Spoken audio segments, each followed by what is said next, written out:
Hello, and welcome to our very latest episode of the Night Shift. Let's Talk Gaming. I am CMoney, and on this side of the screen, you see the very lovely and always beautiful Doodle. What is up, everybody? Happy Friday. Thank you so much for rocking with us today. Absolutely. And as you can see on the screen, we have a packed house. Yes. This is going to be an awesome show. You have our awesome guest right here, right there. Our homie Silent Cypher in the building. Thank you, my brother, for being here. We appreciate you, man. Oh, thanks for having me. It's always good to hang out with you guys. Glad we could make it work. So yeah, let's get into it, man. It's been a spicy week. He's ready. has. He's ready. He's I can't ready. wait That's to what I hear like what to you've hear. got to say, bro. Oh, and following that trending or right around, you got the man who's everywhere, Let's go. the homie Hargeet Shani. Welcome, brother. go. Thank you, and Hey. welcome back, brother. Yeah, thanks for having me on. Yeah, it has been an interesting week. Lots of ups and It downs. has. A lot of ups and downs indeed. And then we have our brother who's back after our awesome interview that we had. We're so happy to have him back in the building. Our boy Karim Jovian. Let's Welcome, go. homie. Thank What's you up, guys? so Thank much you so for much making for the having me time, again. man. Absolutely. Absolutely. It's We're gonna be so great, man. pumped. I'm excited. So yes, quite the week that's been going on. I think first of all, I want to shout out to everybody who is here in the chat. Appreciate you all for being here. The homies, thank you so much. And also, you know what? Is it possible? Let me see. Yeah, it is possible. Also, shout out to all of our supporters, Patreon, YouTube, all that fun stuff. Thank you guys so much. We appreciate each and every single one of you. And our homie Rocket Scientist, he started us off. What's up, my baby? homie. Thank you, my brother, for being here. So, Thank you so much for the Canadian $2 super chat. Says Scythe. Ooh, all right. that's a new one for me. Okay. Scythe. I'll take All it. right. Harg. And Karim. Welcome, Pony Let's Smashers. go. Hashtag Dark Doodle. Oh, Yo. oh my God. Okay, hold on. Let me say something. Okay, Nope. I'm gonna say it. Okay, I'm gonna mother effing say it. Listen, you guys know Alan Wake. You guys know that game. Okay, you know the premise that he's a writer, right? And then in his book, there's another version of him, right? Scratch, right? Is the bad version of him, right? So I would say, right, like Doodle and Dark Doodle is Alan Wake and Scratch, right? But this is the thing.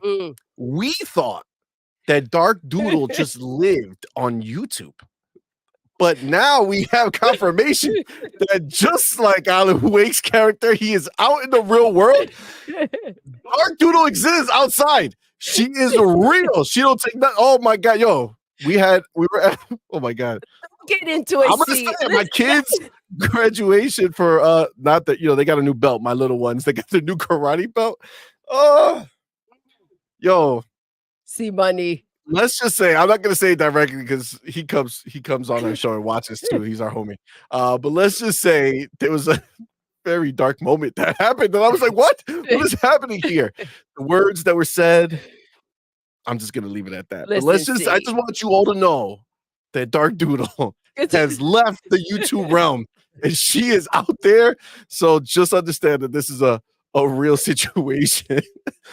Our homie Adidas 20. What is up, baby? All the way from Vegas on his vacation. Happy birthday, love. My brother, thank you so much for being here. And thank you so much for that $10 super chat. In Sin City tuning in. Woo. Thank you, my brother. We appreciate you. And the homie Prophet in the building. Welcome, thank baby. you, my brother, for being here. Thank you so much for that $2 super chat. I'm here for the pony slander. You found us, baby. Well, you know it. You're in the right place. You're in the right place. Now, before we get into, proper the way we handle things here, one of the big things that took place that I think we should talk about briefly so we can, the sensitive part of things, so we can, move past it and get to the rest of the show. No, but in all seriousness, obviously we have heard of the layoffs from Microsoft. Um, we also learned of the layoffs of all the other places that have had layoffs. But obviously, if Microsoft does it, we're gonna hyper focus the attention there and make sure everybody knows that Microsoft bad, and that's just the way it is. Okay, but yes, after finishing the acquisition, Microsoft has announced that it had to lay off some people, not only from Activision Blizzard, some from Bethesda, some from Xbox, across the board. There was 1,900 out of 22,000 in the gaming division, so it made up about 8% of the workforce. Obviously, our hearts go out to everybody affected. Obviously, it's never a good time for anybody to lose their jobs. Um, so I'm going to say that Doodle will probably say something. But we've done a video on this. We've kind of spoken about this. More want to kind of get everybody else's, just feeling on this, and then we can dive deeper into other things that are related. But Doodle, anything you want to say about the layoffs? You want to start with The me? nice Listen. the Oh, nice the nice. Okay. Okay. the Thank nice you for clarifying. Obviously, listen, it's heartbreaking when anyone has to be let go, right? We've all been there. We know what it's like. And as much as this is inevitable, it's always a sad thing to see people have to kind of get the rug pulled from under them. Agreed. Agreed. Let's just go right or start with me, went to Doodle. Karim, I don't know, you want to give your feeling of what happened and how it went down I mean, in it your was a big eyes? surprise for me. I thought the biggest surprise, honestly, was Mike Ybarra. I'm pretty sure like everybody that got laid off was just an overlap and kind of a redundancy issue. Because I saw some of the people that got laid off. Some of them were like community managers and customer service, which Microsoft already has. So it's like it was bound to happen. But Mike Ybarra And the leaving, game that was too, the yeah. game got canceled, so some of those people got let go. Yeah, I mean, I heard it was because engine issues. I mean, it sucks. Oh It, yeah, it looks like it we're would have gonna been a dive great. into each one for sure. Yeah, it would have been like a great like game, but for 6 years they've been working on it, and then it just kind of gets canceled. I don't know. There's something just kind of off there. And Mike Ybarra leaving too, that was kind of weird. I don't know if they knew this was going to happen because he made it seem like he was going to be working on passion projects with Microsoft. So that kind of was like, what's going on here? But at the end of the day, it happens. It's a part of business. I'm not surprised. And if Microsoft believes this is the right way to go, then I'm just gonna keep sticking with Microsoft. Same sentiment here. I feel that 100%. Xbox and Microsoft, look, they're not. This is the thing that we were saying before on the last time we talked about this. I think it was on the video, but this is when Xbox does something like this or Microsoft does something like this. This is not out of like a failure. You know what I'm saying? It's not like they messed up and they can't afford it or they can't do this and they need to do these reductions because if not, their plans are not moving forward. Like it's not like when Bungie had to let people go or PlayStation had all those issues, right? That was the house is on fire and they're just trying to save it and salvage it, right? And it sucks that they got let go, but that's the type of scenario where here, this is just a natural occurrence of what happens when they merge these places and they saw what overlap had to happen. And, people who were not needed anymore, you take this time to sneak in anybody you wanted to fire. You know what I'm saying? You just kind of lump him in there. Like, this guy wasn't doing that great, so he's gone now. But you gotta get it in, and like we said, we know that game got canceled. We know that most of that team got let go, but supposedly they're moving them. But yeah, I mean, it's just if Microsoft is doing it, one of the places that people love to work at. I don't. This is not a burn Microsoft. Phil needs to die and everybody should get fired type deal. Hargeet, where you at, brother? What do you feel about this whole situation? I mean, it does suck. There's just no way, no other way to put it. But you have to expect it, right? When you're doing a merger, you're going to find this kind of thing. The number seems kind of big, but understand they also inherited a company they acquired a company that had like 3 times the number of employees that they've had, right? They're about 5,000, a little bit over that, and they just got 17,000 more. And when they tried to acquire, ABK was about 10,000 employees, and they grew in the 2 years it took to actually buy them to 17,000. I don't know that they intended for that to be what they were looking at. Remember, they had to do due diligence to figure out what the company was, and that's what they wanted to move forward with. And that company changed; it almost doubled. So look, this is just kind of part of it. It sucks. It is what it is. I'm not trying to dismiss the fact that 1,900 people lost their jobs, but when you buy something like this, the point is efficiency gains, and that's what you get, right? There are going to be overlaps. That's just going to happen. So there are going to be some people that will be laid off. The other part of this is, some teams were reduced, probably because Microsoft went in and saw what they were doing and said, "Yeah, you're first party now, and no, we're not putting that out." A la Redfall, right? They just trusted that, hey, Arcane, you're a great studio. You've been putting out banger after banger. We're just going to trust you know what you're doing. Well, how'd that work out? Not so great, right? Exactly. So, absolutely. So one time, you let it go a couple of times, and you're like, okay, no. Now we're going to look at every one of these games. Is it going to meet our standard? If it's not, bye. We're not even going to bother, right? So otherwise, we're going to invest and make sure it makes it to our level. And it sounded like this game just wasn't there, right? So, it is what it is. It's sad, but everything it's that Microsoft does is so scrutinized.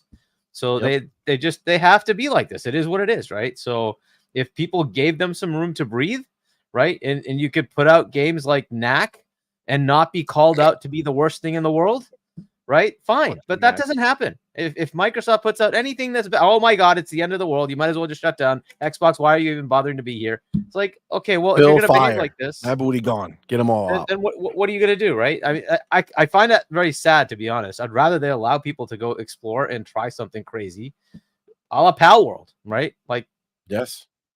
Did people expect that to grow that way? Like, No. But that's what happens, right? You never know. You can strike gold, or you can just flop miserably. But if everything Microsoft does is going to be on a freaking lens from hell, then this is what you're going to get. So that's sad, but that's what it is. Now, there are other things you could look at, and I don't know if this is true or not, or we should even consider it. But look, the reason ABK was on the market was because there were people that were kind of not corporate friendly, shall we say, and that caused some problems, right? Well, if you're going to fix that problem, there's 2 ways to do it: slow and steady, and go find everybody who might be not so good for your organization that doesn't quite align with the way you want to do work, or find every complaint that's already been levied and say, well, that guy gone, Snipe, right? And like a pony in the chat, baby. I don't know if that's right true. away. But you never know. That could just be it. It's like you have these 3 complaints, you have these 2 complaints. Bye. We're not even going to deal with it. Just bye. Right? Harky, I agree with you 100%, dude. They did say they had to clean the house. We knew that Activision had issues going on previously, sexual harassment, hashtag Me Too, and so these people might be some of the ones that got fired or let go. Again, I don't know that that's the case, but I mean, everybody was expecting them to fix that, right? That was one of the big things. There's a big case with the California government. And it's like, well, how do you do that? Well, I mean, a simple way is to say, wherever there was an HR issue, I don't want that person here anymore. Bye. Yep. That's what I'm saying. You just bury them right into the rest of the firings. You know what I'm saying? Right? And I don't know if that's the case, but a big issue. I wouldn't be surprised. It's a smart way of doing it. Yeah, right? You got to clean the house, man. Right. And you say, hey, we're just doing cleaning up based on our acquisition. It just happens to include people that might have been a little bit on the not so safe for work side. Hey, it is what it is. This was going to happen, right? And so maybe that's a part of it, right? But look, overlaps, it's normal. It is what it is. It kind of sucks. This is a big acquisition. You're going to have a big number of employees that have to be sort of let go. It just, I hope that's the end of it. It may not be, but I mean, I feel in Microsoft's case, I feel like if they were going to do any more, it would have just been now, right? Like you don't want to double this up or redo it. Because then I we know hope how not, the media handles anything that they do. But yeah, now the Ybarra thing. Well, don't go to Ybarra because we're gonna do Ybarra separately. that's a whole other level of shit.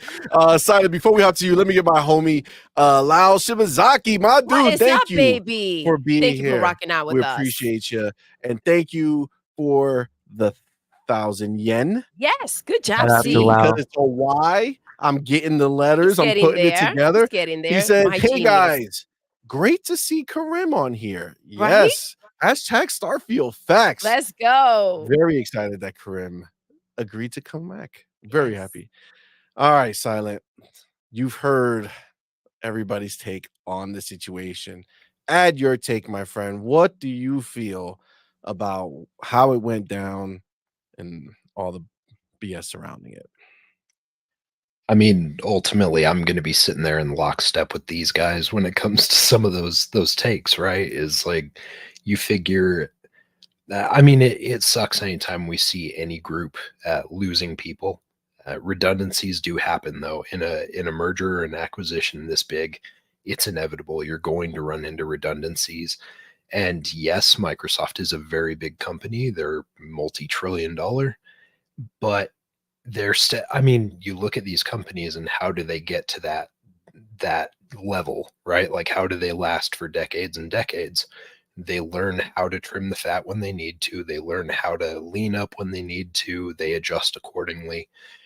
They're there for the business. They're not just there for the people all the time. Like the warm and fuzzy would be like, oh, they care about everyone. Well, they probably do, and it shows based on their response in regards to like the health insurance that they're providing these people as they're being laid off, along with the benefits packages that they're getting.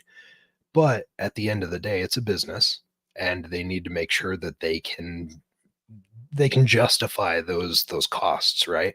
And if they look at something like this and they see this is what our expenditure is before the acquisition, this is what it is now after this massive acquisition, there's something's got to give. They're going to have to clean it up a bit. I think Hargeet is probably dead on in the fact that they probably had some of those HR problem children that they were able to Yes. sprinkle right into there really Facts. easily and not have anyone bat an eye. Because, you know, if you're getting rid of that many people at the same time, no one's going to be like, oh, well, you're targeting me directly because of an action that happened in the past. I bet you there are some folks that based on everything we know about ActiBliz previous, there were people that were toxic there that were not good for the overall morale of the company, or even just the little studios, right? So this is a really good opportunity for them to get rid of those, to clean house. It's just like kicking Bobby out. Is like, here's your parachute, get out, and we're starting fresh. Here's your right? parachute. Yeah, I mean, they Absolutely. basically Hans Grubered him, except for they gave him a parachute to survive the landing. So you know, Facts. he got his compensation just like anyone else will, but it's basically like here's a handshake. We agree that this is it, and you're gone. Bye. Like let's work on making the business better moving forward, and hopefully, as a business, we can rework the ecosystem and the structure of some of these groups and make it so it's a better situation for anyone that's working here. The human element is, I think, one of the things I was excited about the most with all this. Like, yeah, it's super cool for us to get all these games, right? But at the same time, like these people have been living in kind of a hellish nightmare scape with Bobby, and some of these guys have been in charge for these years, Facts. and something needed to happen. And so this is that shock Absolutely. to the system that I think they needed. And fingers crossed, you know, we see that pay out in dividends moving forward. I think the right people get shifted to where they need to be, and it's not going to be easy. It's going to take a while for them to get it right, but I think this is a good step in the right direction. Yeah. No, I agree 150%. I mean, you guys, killed it. This is the same sentiment that we're feeling with all of this. I think for us, or for me in particular, m- my biggest issue with all of this is the targeted nature of Xbox having this happen, right? So Microsoft is doing this So now it's this big deal where, I mean, we've seen the tweets, we've seen all of them. There, how many layoffs were there? It was like 6,000 layoffs this year alone in the gaming industry, and it's like, where are these conversations being had Exactly. elsewhere?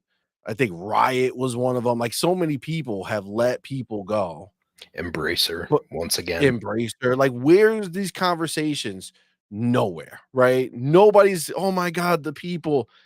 Nowhere. Nobody cares about anybody getting fired in this industry Unless they're fired from Microsoft, yo.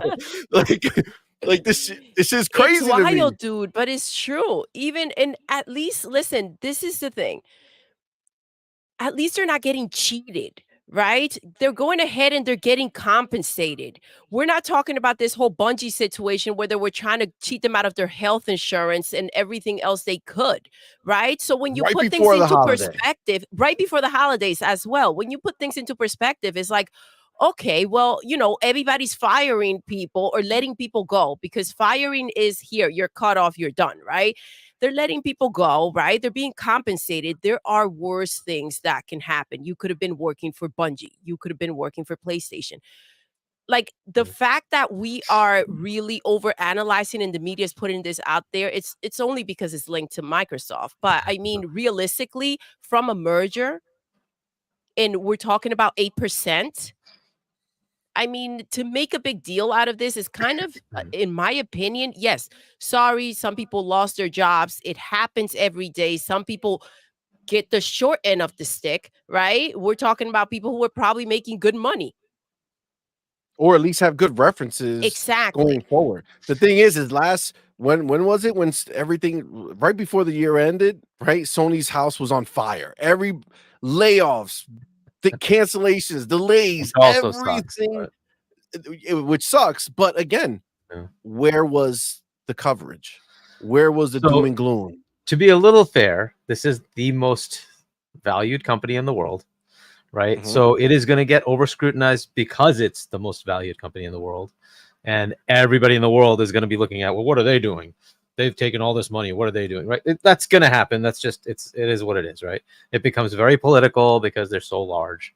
It's also one of the biggest acquisitions in tech almost ever, right? So I don't even know if there is another one in tech that's been this big. In gaming, absolutely the biggest, right? So again, it's just going to get scrutinized, right?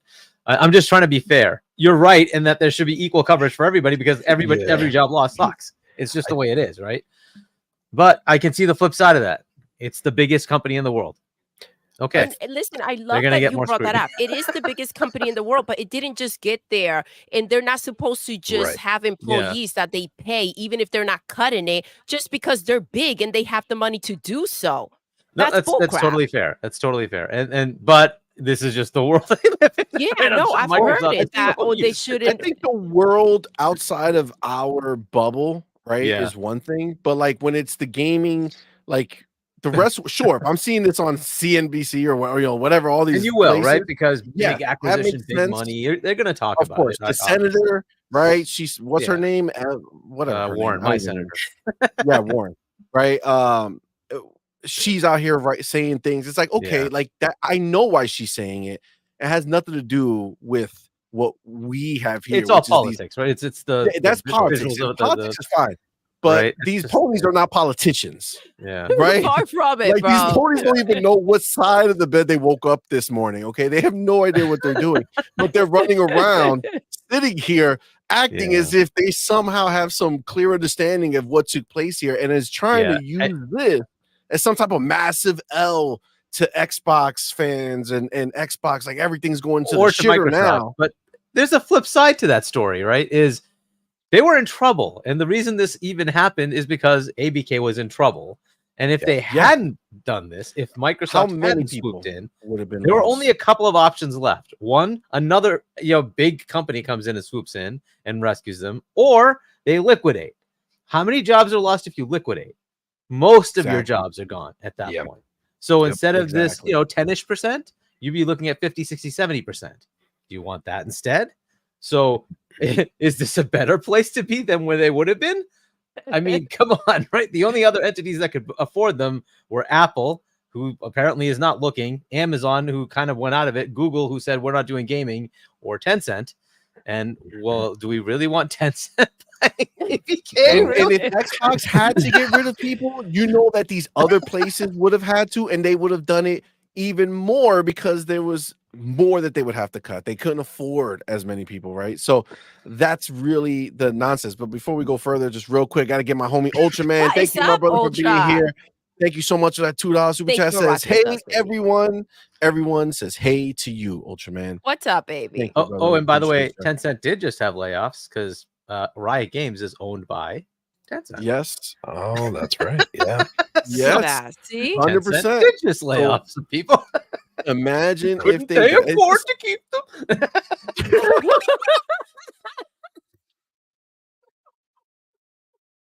Oh my God, we got a clip well played. Oh, that was amazing. Our homies Adidas 20. Why don't they just keep their people? Oh my God, I love it. I love the slander. $2 super chat. Thank you, my brother. Activision bought and Microsoft cut what's not needed. Yeah, I mean, that's just is what it is. You have to do it. You have to trim the fat. You got to take advantage of this time since you have to get rid of people anyway. It is time to cut the fat that you know you don't need and you don't want for whatever reason. Karim, what are you when you look at this? Are you feel, because I know you're like you're out there in Twitter world dealing with all these people. Are you getting that sense of a lot of like pony backlash on you when you're it was like they were waiting for this. Like they didn't have anything. They finally found something and they jumped on it. But they're really surprised because a lot of us Xbox fans and Microsoft fans really kind of are okay with this. We accept, like we kind of expected this to happen, you know? Anybody who understands business understands that this is going to happen. You know, it's just, for me, the Mike Ybarra thing is weird. That's all. Everything else, I kind of get it. I mean, that's pretty much it. There was a community manager that got laid off. And I was like, because you're a community manager, that's like, there's a lot of them, you know? So it's like, I don't know. I don't want to say anything. I think we're talking about the same person, like that lady. Can be a little insensitive when it comes to this. I'm more of a business mindset. That's why. Yeah, I think that's the mix-up that we have, and I think that's where it goes. Like I have a company. I know what it's like when I have to say, "Sorry, dude, it's not working out." Like you're not contributing to what we need here the way I need you to do it. So I understand that this means that you have to go find something else, but that means you got to go find something else, right? I mean, it just kind of is what it is. So I don't have this emotional take on it because it's like, I get it. It sucks. You know, I've been fired in my life, right? Like I get it. It's never exciting. I also know that I got fired and it propelled me to move forward and it made me do better, right? So listen, just actually, you brought up that community manager lady, right? I think she's the one that I saw. So I think she's the one you're talking about. I read her thing. I'm echoing like a bitch. God, stop echoing. Stop it. Okay, stop. So I read her thing right now. What I just say, she wrote all this stuff about it, whatever. But then at the end, she said how what's next for her or whatever. Well, you know, she's open to doing this elsewhere, but she wrote some of the stuff for Fallout. Some of the like, I guess there's like these recordings or whatever that you can listen to, like stories that play out in the world and you can listen to it. She wrote some of them and she loved it. And she said she's going to use this opportunity to try to go into writing and game development now. There we go. Oh, that's amazing. So it's like, you know, sometimes these jobs kind of shackle you in a safe place where you are afraid to kind of leave and move forward and do something else, where she has the mindset of, you know what, this is the opportunity, right? I'm out anyway. When I'm applying for stuff, why not apply for these types of roles and see if I get something, right? Like that's what it is. I mean, you gotta take it for what it is and kind of, you know, move forward if possible. And if all these people, these are not like some losers on the street. You know what I'm saying? Like, these are people who worked, who are educated, who have, you know, if you're working at Microsoft or one of these big developers, chances are, you know, you have a degree, you've done things. So it's not like these are just It's a real They job. have a chance to go do something better, right? With experience now doing this, right? So now they could use it as a launch pad. I'm just saying, let's just stop the baby bullshit. I Simon, agree with you, bro. have you had any pony issues when it comes to what's going on here? Have you seen any of them and their nonsense? I don't know if you saw what happened a couple days ago. I'm not gonna name names or anything, but I did have someone come at me because they made a post and they about the loss, right? So they were like, Microsoft, $3 trillion company, and just kind of like throwing it out there as like just a subtle jab, just to see if they could get away with it. And I called it out, and then the person came back at me and was just being super flagrant. It's like, I've muted you and blah blah blah, and I'm just like, that's great, dude, but like, if I look at your history on Twitter, if I look at your podcast, if I look at these things, like you, as soon as I called you out, you started playing victim. Like I was being the bad As guy they do. when you Mhm. literally jumped out there and threw it out there because you knew what you were doing. And it's like, Facts. it's like, that's fine. If you want to play that game, that's fine. But this person has a history of being very much on Team Blue anyways. And it's like, I'm going to play my games wherever. I'll play them on Xbox, PC, wherever I find them, and I want to play them, I'll play them.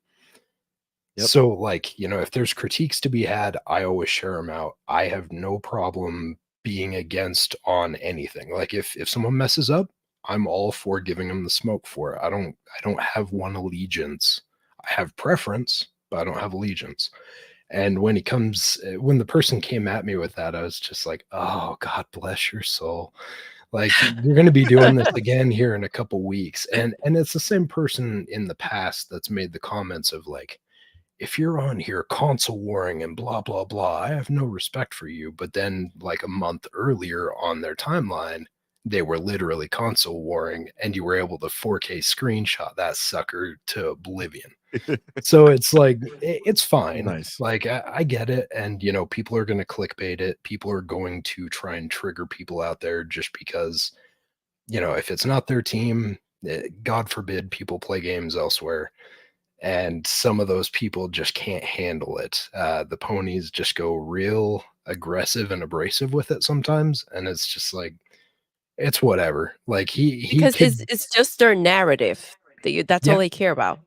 Well, and Yeah. it's like, they'll get all up in their feelings about it and feel like they've made like this big difference and they're the white knight because they came out and fought the big bad Xbox. And I'm like, dude, it's whatever. Like, I just went over and played video games after I was on Twitter. You spent like the whole day responding. Like, that's your problem. That's a you problem. Yeah. That's a Maybe you problem. you need to see Big someone. time.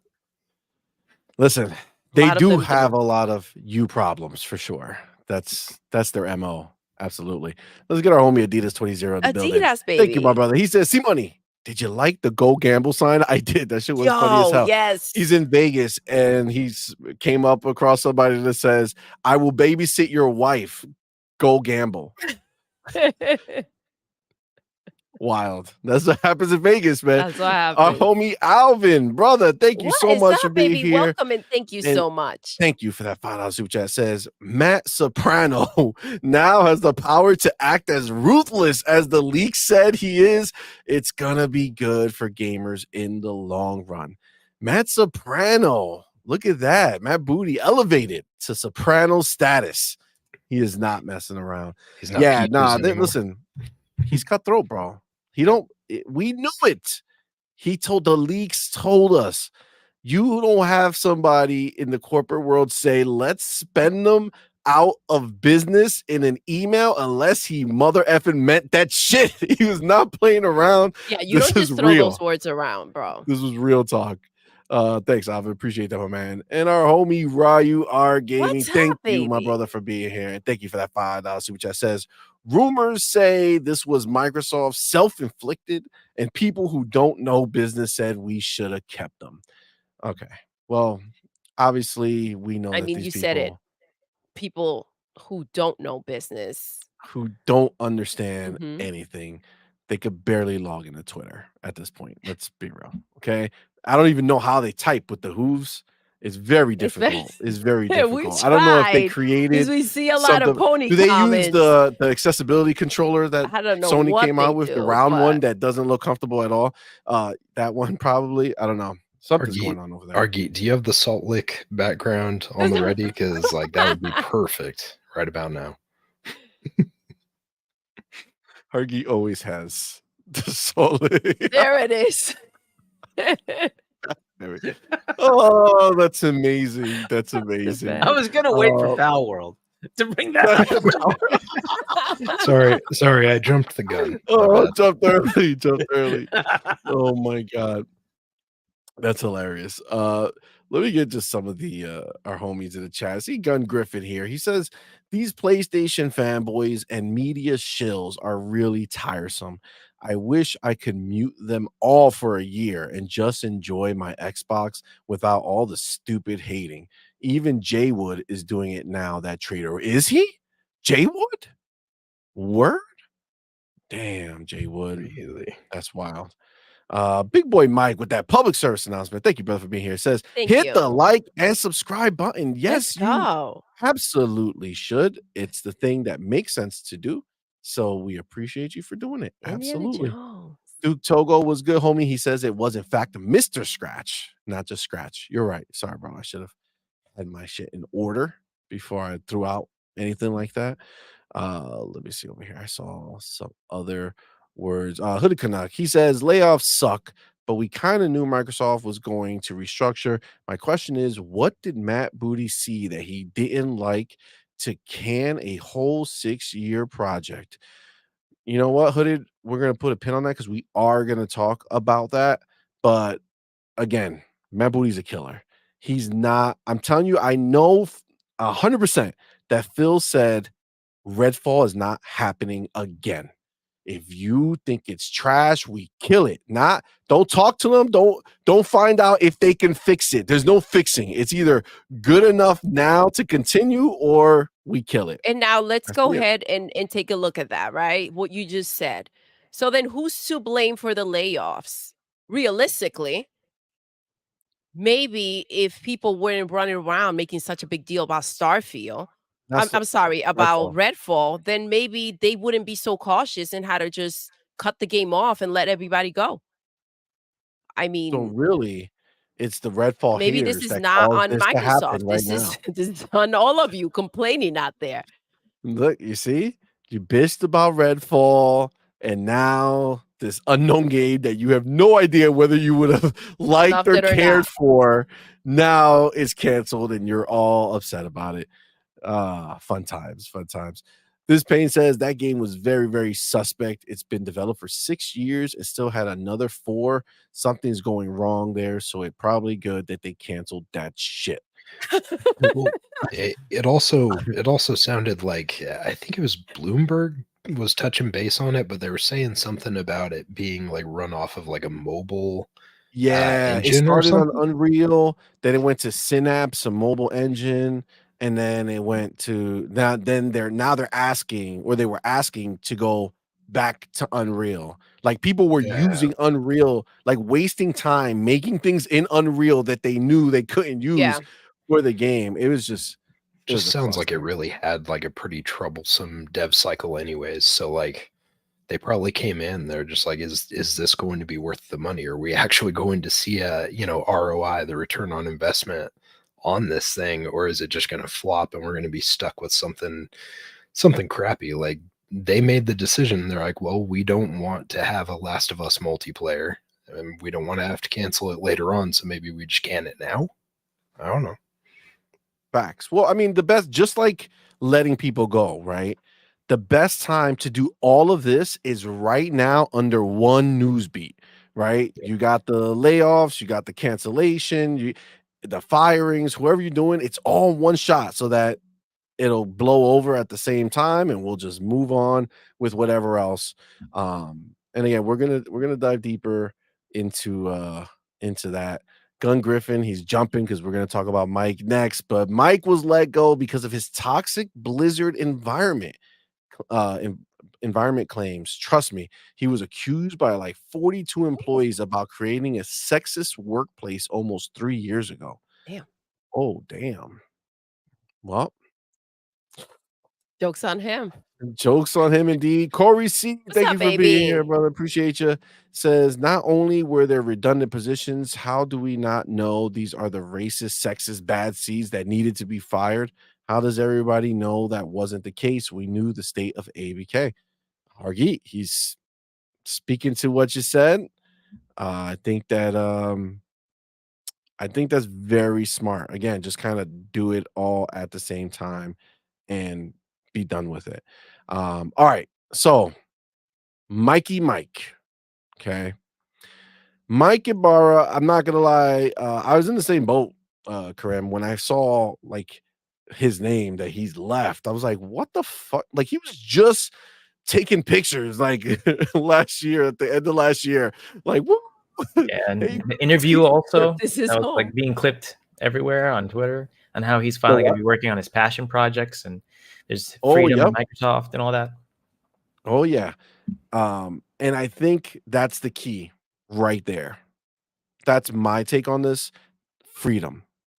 He thought getting bought meant that he was going to be able to do whatever he wanted to do or have a much longer leash to do whatever he wanted to do.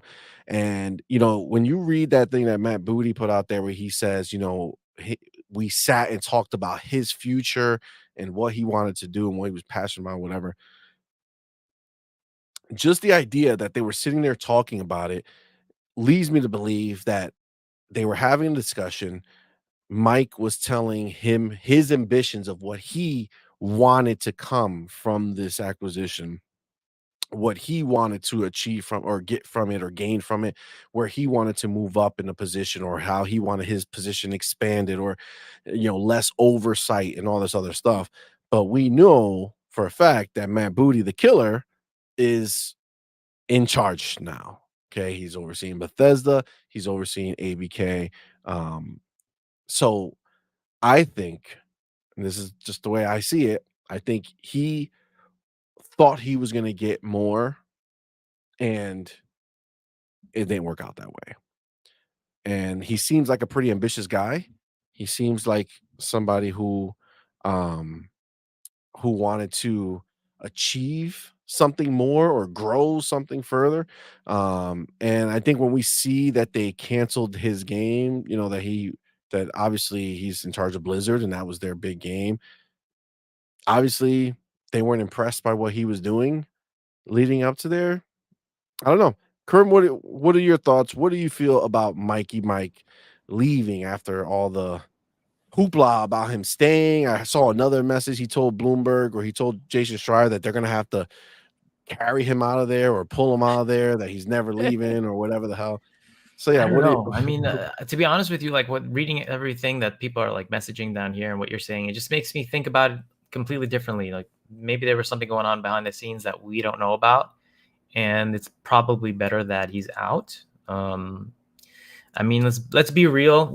I mean, I guess it's he did some great work for what it was, but seeing as how Microsoft is moving forward, I just hope that they're not going to be.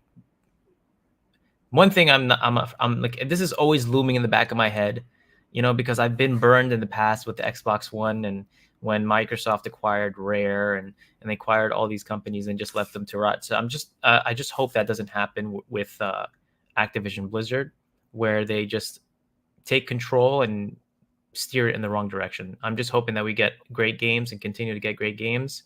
If it had to be, to get rid of 2,000 people and including Mike Ybarra, I'm okay with that. I'm completely fine with that.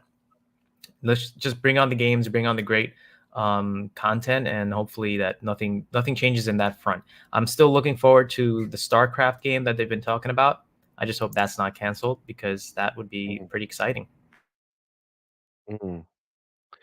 I agree. I think it's going to be a balance with. So again, they made it clear, Phil made it clear that he now understood or understands or now understands or he understood after the Redfall situation that no matter what game is released under which publisher, right, all roads lead back to Xbox, right? So whatever quality that Unless game it's is an released, amazing game, unless then it's we amazing. separate the two. Yes, Yes. agreed. So if Blizzard release a Tony's so game wild. that's shit, Xbox shit the bed, they messed up, they ruined it. If Blizzard release an amazing game 10 years from now, Xbox, they didn't have anything to do with that. Thank God Blizzard's there. If not, they would be garbage. They wouldn't be able to do anything. Then we got to make that game for PlayStation. You're right, for sure. But I think more specifically, like he knows that the failures are not going to be taken as, oh, Blizzard messed up, or oh, Redfall. I'm sorry, Arcane messed up. He knows that no matter what, it's a first party Xbox game, no matter who's the publisher. And at the end of the day, it's going to be scrutinized like one, right? So I think that, it is going to be tougher to, be making a game now. I mean, you are going to have that freedom under Xbox to make those passion projects, but I think that that's going to be the case, right? Like, was this a passion project or was this just uh Activision saying, "Hey, we need a type of game that's going to be a open world, like a multiplayer game that a lot of people are going to be able to spend money on. Go." Right? Like we don't know the directive of it. We don't know how that came about, right? And I think Phil at this point, with all the IP they have and all this stuff, I think he's going in there looking and he's saying, "What are we passionate about? What can we do that's going to be actually, you know, well received and well made because you guys want to really be doing this?" And I think that's going to be something that we're going to find out over time. And they did make it their point to say that they moving some of those people. So it's not like somebody says everybody got fired, but then on the other end, they're saying, Matt Booty said that they're moving those people to other games, right? So Yeah, that are already in progress. it was also stated that ABK was a publisher themselves, obviously, and so is Microsoft. Microsoft is also a publisher in their way. So there's a lot of overlap in there that had to be removed. It was just going to be redundant. It was going to be completely redundant to have, double the publishing employees when you really don't need all that. So I hope people just really understand that it's not like I mean, we're critical of Microsoft sometimes because we want the best, from the company and for Xbox. So I think the ponies just need to get it in their head that they didn't get a W yet, not yet. Yeah, it's not a win. Definitely not a W for them. Definitely not an L for Xbox. That's funny because, like, look, that's what I felt. It's kind of like once you understand that, you get that through your head. It's like, yes, you're not a bad person for understanding that people get fired and that people do this all the time, right? Okay, they got fired. Let that go. Now let's get to the bigger picture, right? We understand, we feel bad. We're not bad people. They're not bad people for firing people or letting them go, repositioning them, whatever the situation may be. Let's not forget that if some of them were repositioned and they didn't want to stay there doing that, maybe they wanted to leave themselves, right? And they're just part of the amount of people that left. But for me, the excitement comes in where it's like, okay, so they're done with this step. They're cleaning the house. Phil said, I want to go ahead and meet with the developers. I want to see what their passion is, what they want to work on, what they want to do. Now they're cleaning the house. Now we can move forward, right? So for me, that was the bigger picture out of everything. It's kind of like, okay, now let's go. What are we going to do next? Let's get rid of what you either don't need. Let's trim the fat or the bad seeds, whatever it is, and let's move forward. That made me feel like I mean, it hasn't been that long, but they've been on it. And so, Karim, as you mentioned, I'm excited about the games and what they're going to do next, right? This makes me feel like they're not going to let anything sit. They're hands on. Let's go. We have the money now and we can move forward. Isn't this what the pony's been begging for? Oh, they need to be able to manage what's going on over there. Nobody can manage Well, over there. part of managing is trimming the fat. Facts. And to actually be tough on these games, right? I mean, famously, Shuhei Yoshida. We watched the God of War documentary, and the first time he played it, he was like, "This is trash. Like, this is garbage. Go figure it out because this is not coming out." And they ended up working it out and making, the 2018 God of War great, right? So, we've been in that boat where people have been saying, especially again, I mean, we have as well, but especially outside the ponies and all these people, where's the management, right? They have to manage these companies. Nobody knows what they're doing, right? Like, this is not managing, right? If you show me something that's trash, I'm not going to keep funding it. If it took you 6 years and now you're asking for another 4 years, like, you're not going to get 10 years of development time recouped from this. This is, especially if they're looking at it and they don't think it is, right? Like, if it they don't exist in a bubble, right? They see other things that are going on. Palworld, look at what it's doing right now. Yes. So That's why. you're gonna have to, this game, as much as it's amazing that it's out there. That's what I'm saying. I believe Xbox needs to get these people, and the reason I'm saying that is because this would be their foundation going forward. They have a new IP that doesn't exist elsewhere, is brand new. They got in right at the beginning, right? Ground floor. It released day and day, is an exclusive, so it's not taken away from anybody. And they would be investing in it right from the beginning. And it just makes sense. Take it, because they're going to measure everything against it. So they look at a survival game that they have and they're like, look at Palworld. This cost $7 million to make, and look at what it's doing. They want another $150 million or whatever it is to change engines, and God knows what else is going to happen from this. It's like, no, get this shit out of here.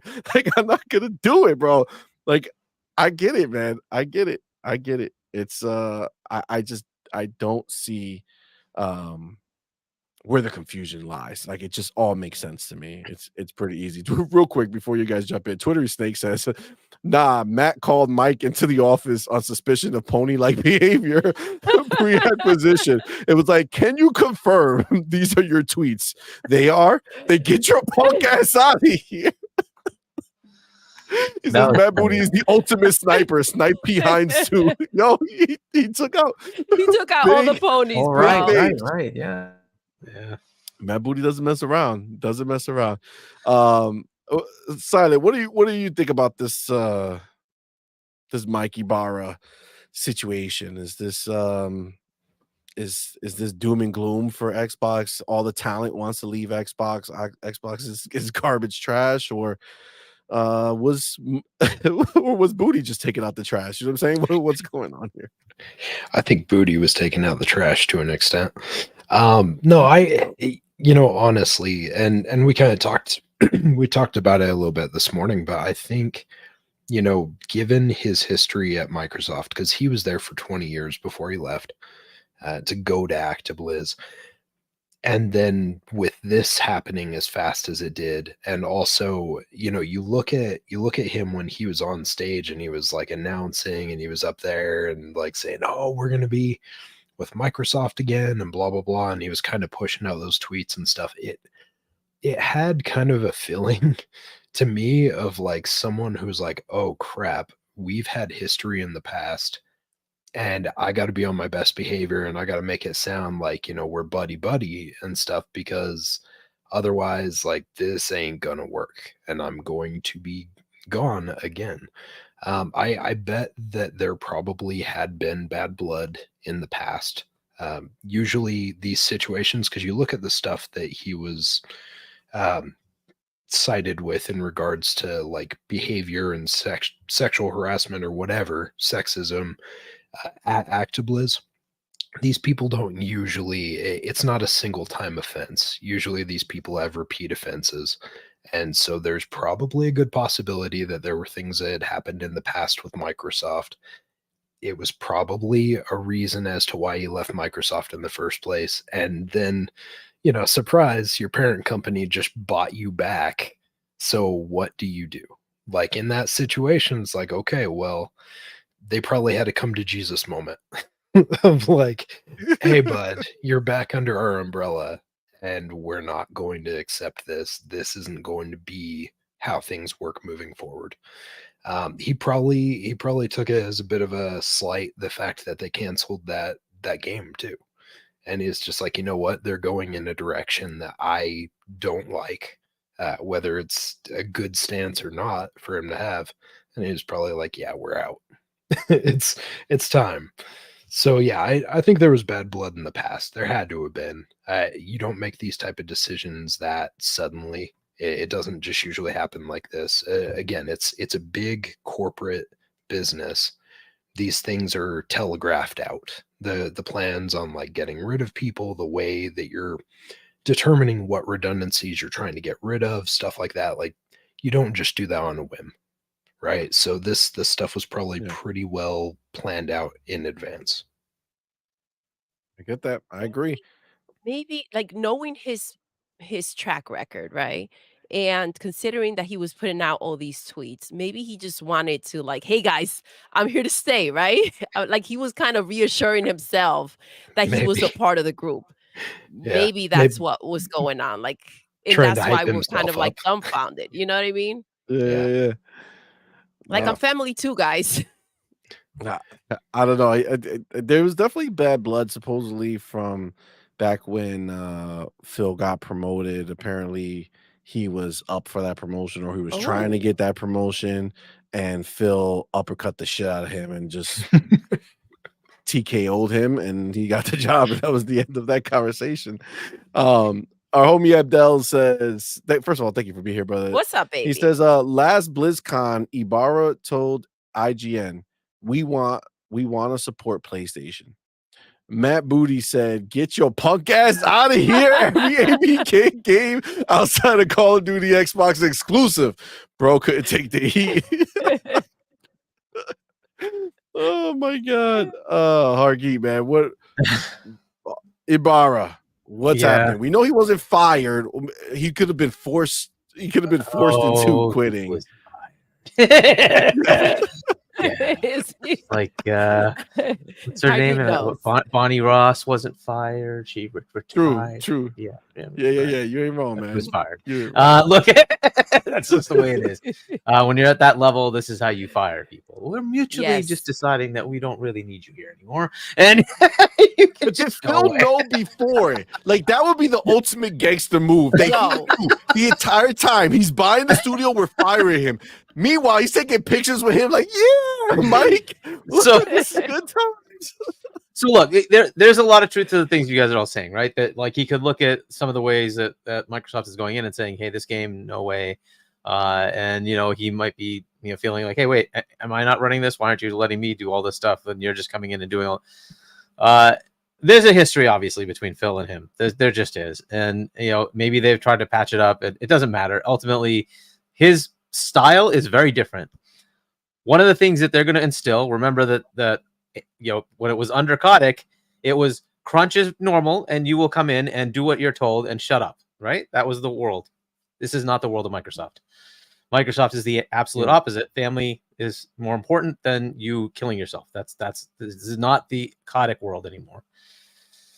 Well, Ybarra very much fits in the Kotick world. He wanted crunch, and Phil is very much the opposite. No, work-life balance. This is games. We're not going to die. Go take care of your kids. It's okay, right? So if Ybarra is gonna continue his path, it ain't gonna fly, right? So you got to look at these things, unfortunately, and this is part of what I was talking about with the type of person that you are. Is that going to fit the Microsoft culture, right? And especially if you're management, they want to make sure you fit the Microsoft culture, not the Bobby Kotick culture, because this is not going to fly for them, right? They don't want to hear some HR thing come in from, how like Undead Labs, right? Wait, but what's happening? What we have to involve ourselves with? What are you doing? No. Well, we're going to start right from the beginning and tell you no. We don't want to hear 5 months from now that some manager is continuing the Bobby Kotick way when they should have been doing the Microsoft way. So that's just going to happen. That's like, this is going to happen. They're going to be very prescriptive about, no, you got to follow our pattern, our HR standard, our corporate standards. This is what we do. And we know Ybarra did not agree with that. That's just the way it is. He did not agree with that. Facts. So look, there are plenty of ways to look at this. He could have maybe said, okay, fine, I'll deal with this. And maybe it just wasn't working. And they kept getting these like complaints. Like how much do you really deal with that? Right. And so there must have been some thoughts of that. On top of that, he was an executive at ABK. So he probably had some shares and he just got paid out. You look at your bank account and say, Grab the bag and go. No. Do I need to do this? Like, I think he said he was going to go tour around the world. You Why took not? vacation or something? Like, why Yeah. not? Like, seriously, I'm sure he made tens of millions of dollars at least. Why? Just go. Have fun. Why do you need to pressure yourself anymore? Maybe, like some people just want to do it, right? And he might come back after a couple of years and say, I feel the itch. I got to go do something else. Cool.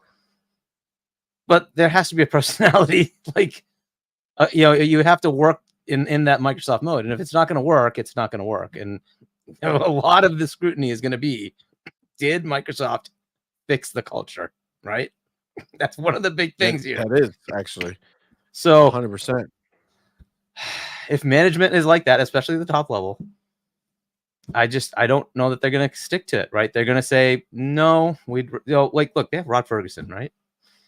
Rod's been working with Microsoft for a while too. Rod's been pretty quiet. And maybe You could never just heard say, nothing from well, Rod. maybe- Rod's like, I'm good. I'm good. Why don't we just Right elevate you up, Don't right? look at And me. let's put you in charge, or any of the other potential options that are out there, right? Oh my What a dick gosh. jab would it be if they announced Rod Ferguson is taking Ybarra's Right. place? What a what, CMoney? Dick jab? Dick jab? Yeah. Oh, I know. Right? It But look, happened to and- you today. Yeah, my so- daughter did it. That's why it was fresh in my mind.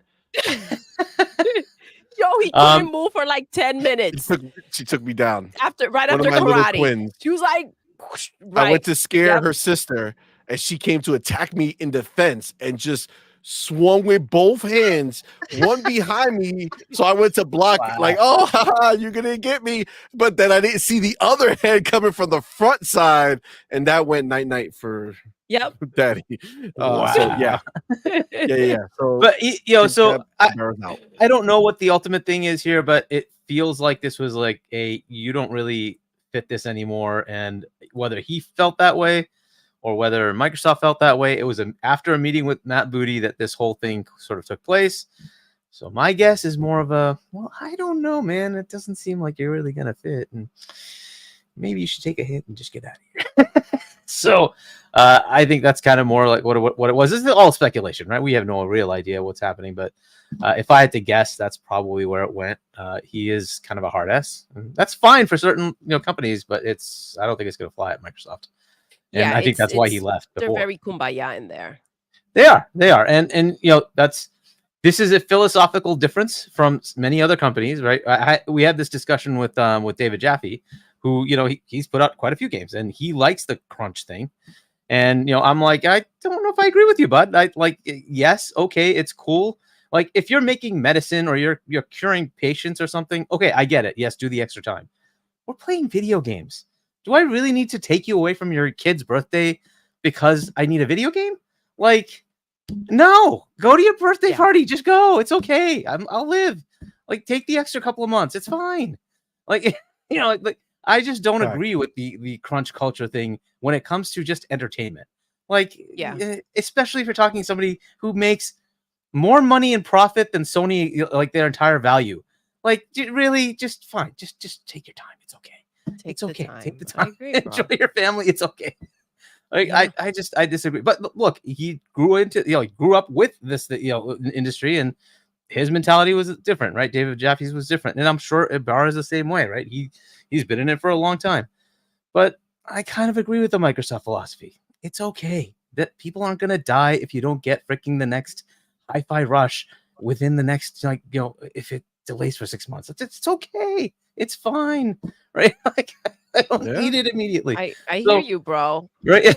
So I think that's Especially what with the Ybarra's amount of problem games is. that they're making in their lineup. Yeah, It's like, kind of whatever. like it is what it is. They have and so many. Yes, and that's why it's not a big deal that they cancel this game. So, I think that's what it is. It's a cultural difference, and they just didn't want to deal with this anymore. I think a lot of the people that were let go are probably in that category. But then there's a lot of overhead stuff that people don't think about. There's also like legal people that like, okay, you have Microsoft legal, you don't need their legal team anymore. Goodbye. Yep. Right? Accounting. Well, we have Microsoft accounting. Goodbye. Right? Like there's just stuff that's going to be overhead, and I'm sure several hundred of those people were just that. And then there's the big games that they're like, this game just doesn't look good. Sorry, we're not going to put this out. And there goes some people. Like I think Toys for Bob, for instance, lost a lot of people. That's very sad. I'd rather have Toys for Bob make something, like take those people and make like another like Conquer or Banjo or something, anything. Like, go make something cool, but no. Oh well, those folks are gone. So that's the thing, and I don't know what those folks are doing there, right? That's also like what's up for whatever they were actually contributing. Maybe they were developers, maybe they weren't developers. So we have to kind of figure that out too, right? But yeah. So as far as Ybarra, I think it's just he kind of clashed with them. They just said we don't need this headache. And they have plenty of people at ABK that they could just elevate, or take their buddy Rod was there.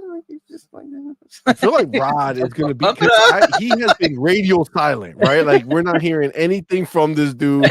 He's laying low. I have a feeling this man was in Phil's office or in Booty's office. Booty was like, "My man, you're gonna do what we need you to do." Maybe this whole time he was like, I need Phil's to write. I need all the people that are like pains in the ass, and can you just make that list for me? And when this is signed, can you send me that list? Send that to me in our shared OneNote real quick. If you guys Right. I mean, this is all stupid speculation and fun, but right. But I mean, they have plenty of people they could potentially take over. Maybe they bring somebody over from a different place in Microsoft and bring them over. But I mean, they had Rod, and he's been at Microsoft. He knows their culture, and he's worked with that culture. So remember the lady who got elevated with Mike Ybarra at the same time, and then didn't get equal pay or whatever, so she booked. Oh my god, that story was so ridiculous. I'm like, are you serious? They took like you're elevating to co-president or something like that of Blizzard. But you pay one more than the other. We're not going to promote you financially because you had a contract. Like that is the dumbest thing I've heard. Like, first off, why do you even need two? Why couldn't you just pick one? So either she's qualified to just be the president, then let her be the president, right? Nope, we got to put Mike next to you. Okay, that's an insult right there. Second, you're not even going to pay. That's wild. And again, I think that plays very much into what you were saying earlier, right? Is like he is very much a Bobby Kotick style type of character, and so I think that's how he escalated and elevated as fast as he did. I mean, that's it. When you see things like that, because I've seen it in jobs before, right? Is like if someone's got a buddy or someone's got, a friend or family or something, like nepotism, favoritism, that type of stuff does factor in. And I bet you they probably went to the bars together or had poker night or something, and he was on the short list. No, he's the one that Bobby Kotick wanted. But they wanted to play the politics. They had to play the card and have a female as well. It's like, dude, if you're gonna pick her, then just pick her. Just let it. Like, it was so ridiculous to have two at this. Like, come on, this is just insulting. Because you're just playing who knew what she was doing, but she was the one who was underpaid. So they needed her there, and he, as a dude, needed to move up and make more money because that's just the way the world works. That's fucking wild. That's fucking wild. And people are saying that like the ponies are crying, saying that they were better off with Bobby. Oh goodness. It's like, come on, man. Now you just know it's disingenuous. You know what I'm saying? Like now you're talking some crazy shit right now. But let me get our homie Big Boy Mike in the building. Thank you, my brother, for being here. Thank you so much for that $2 super chat. Thank you for rocking out with us. 169 in chat and only 65 likes. Hit the like button.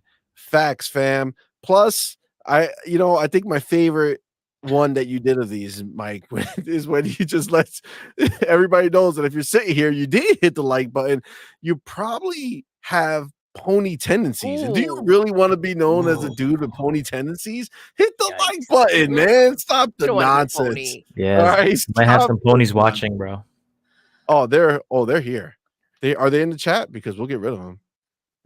I like when I see it. It's you want to get some sauce? I don't know if you have more super chats.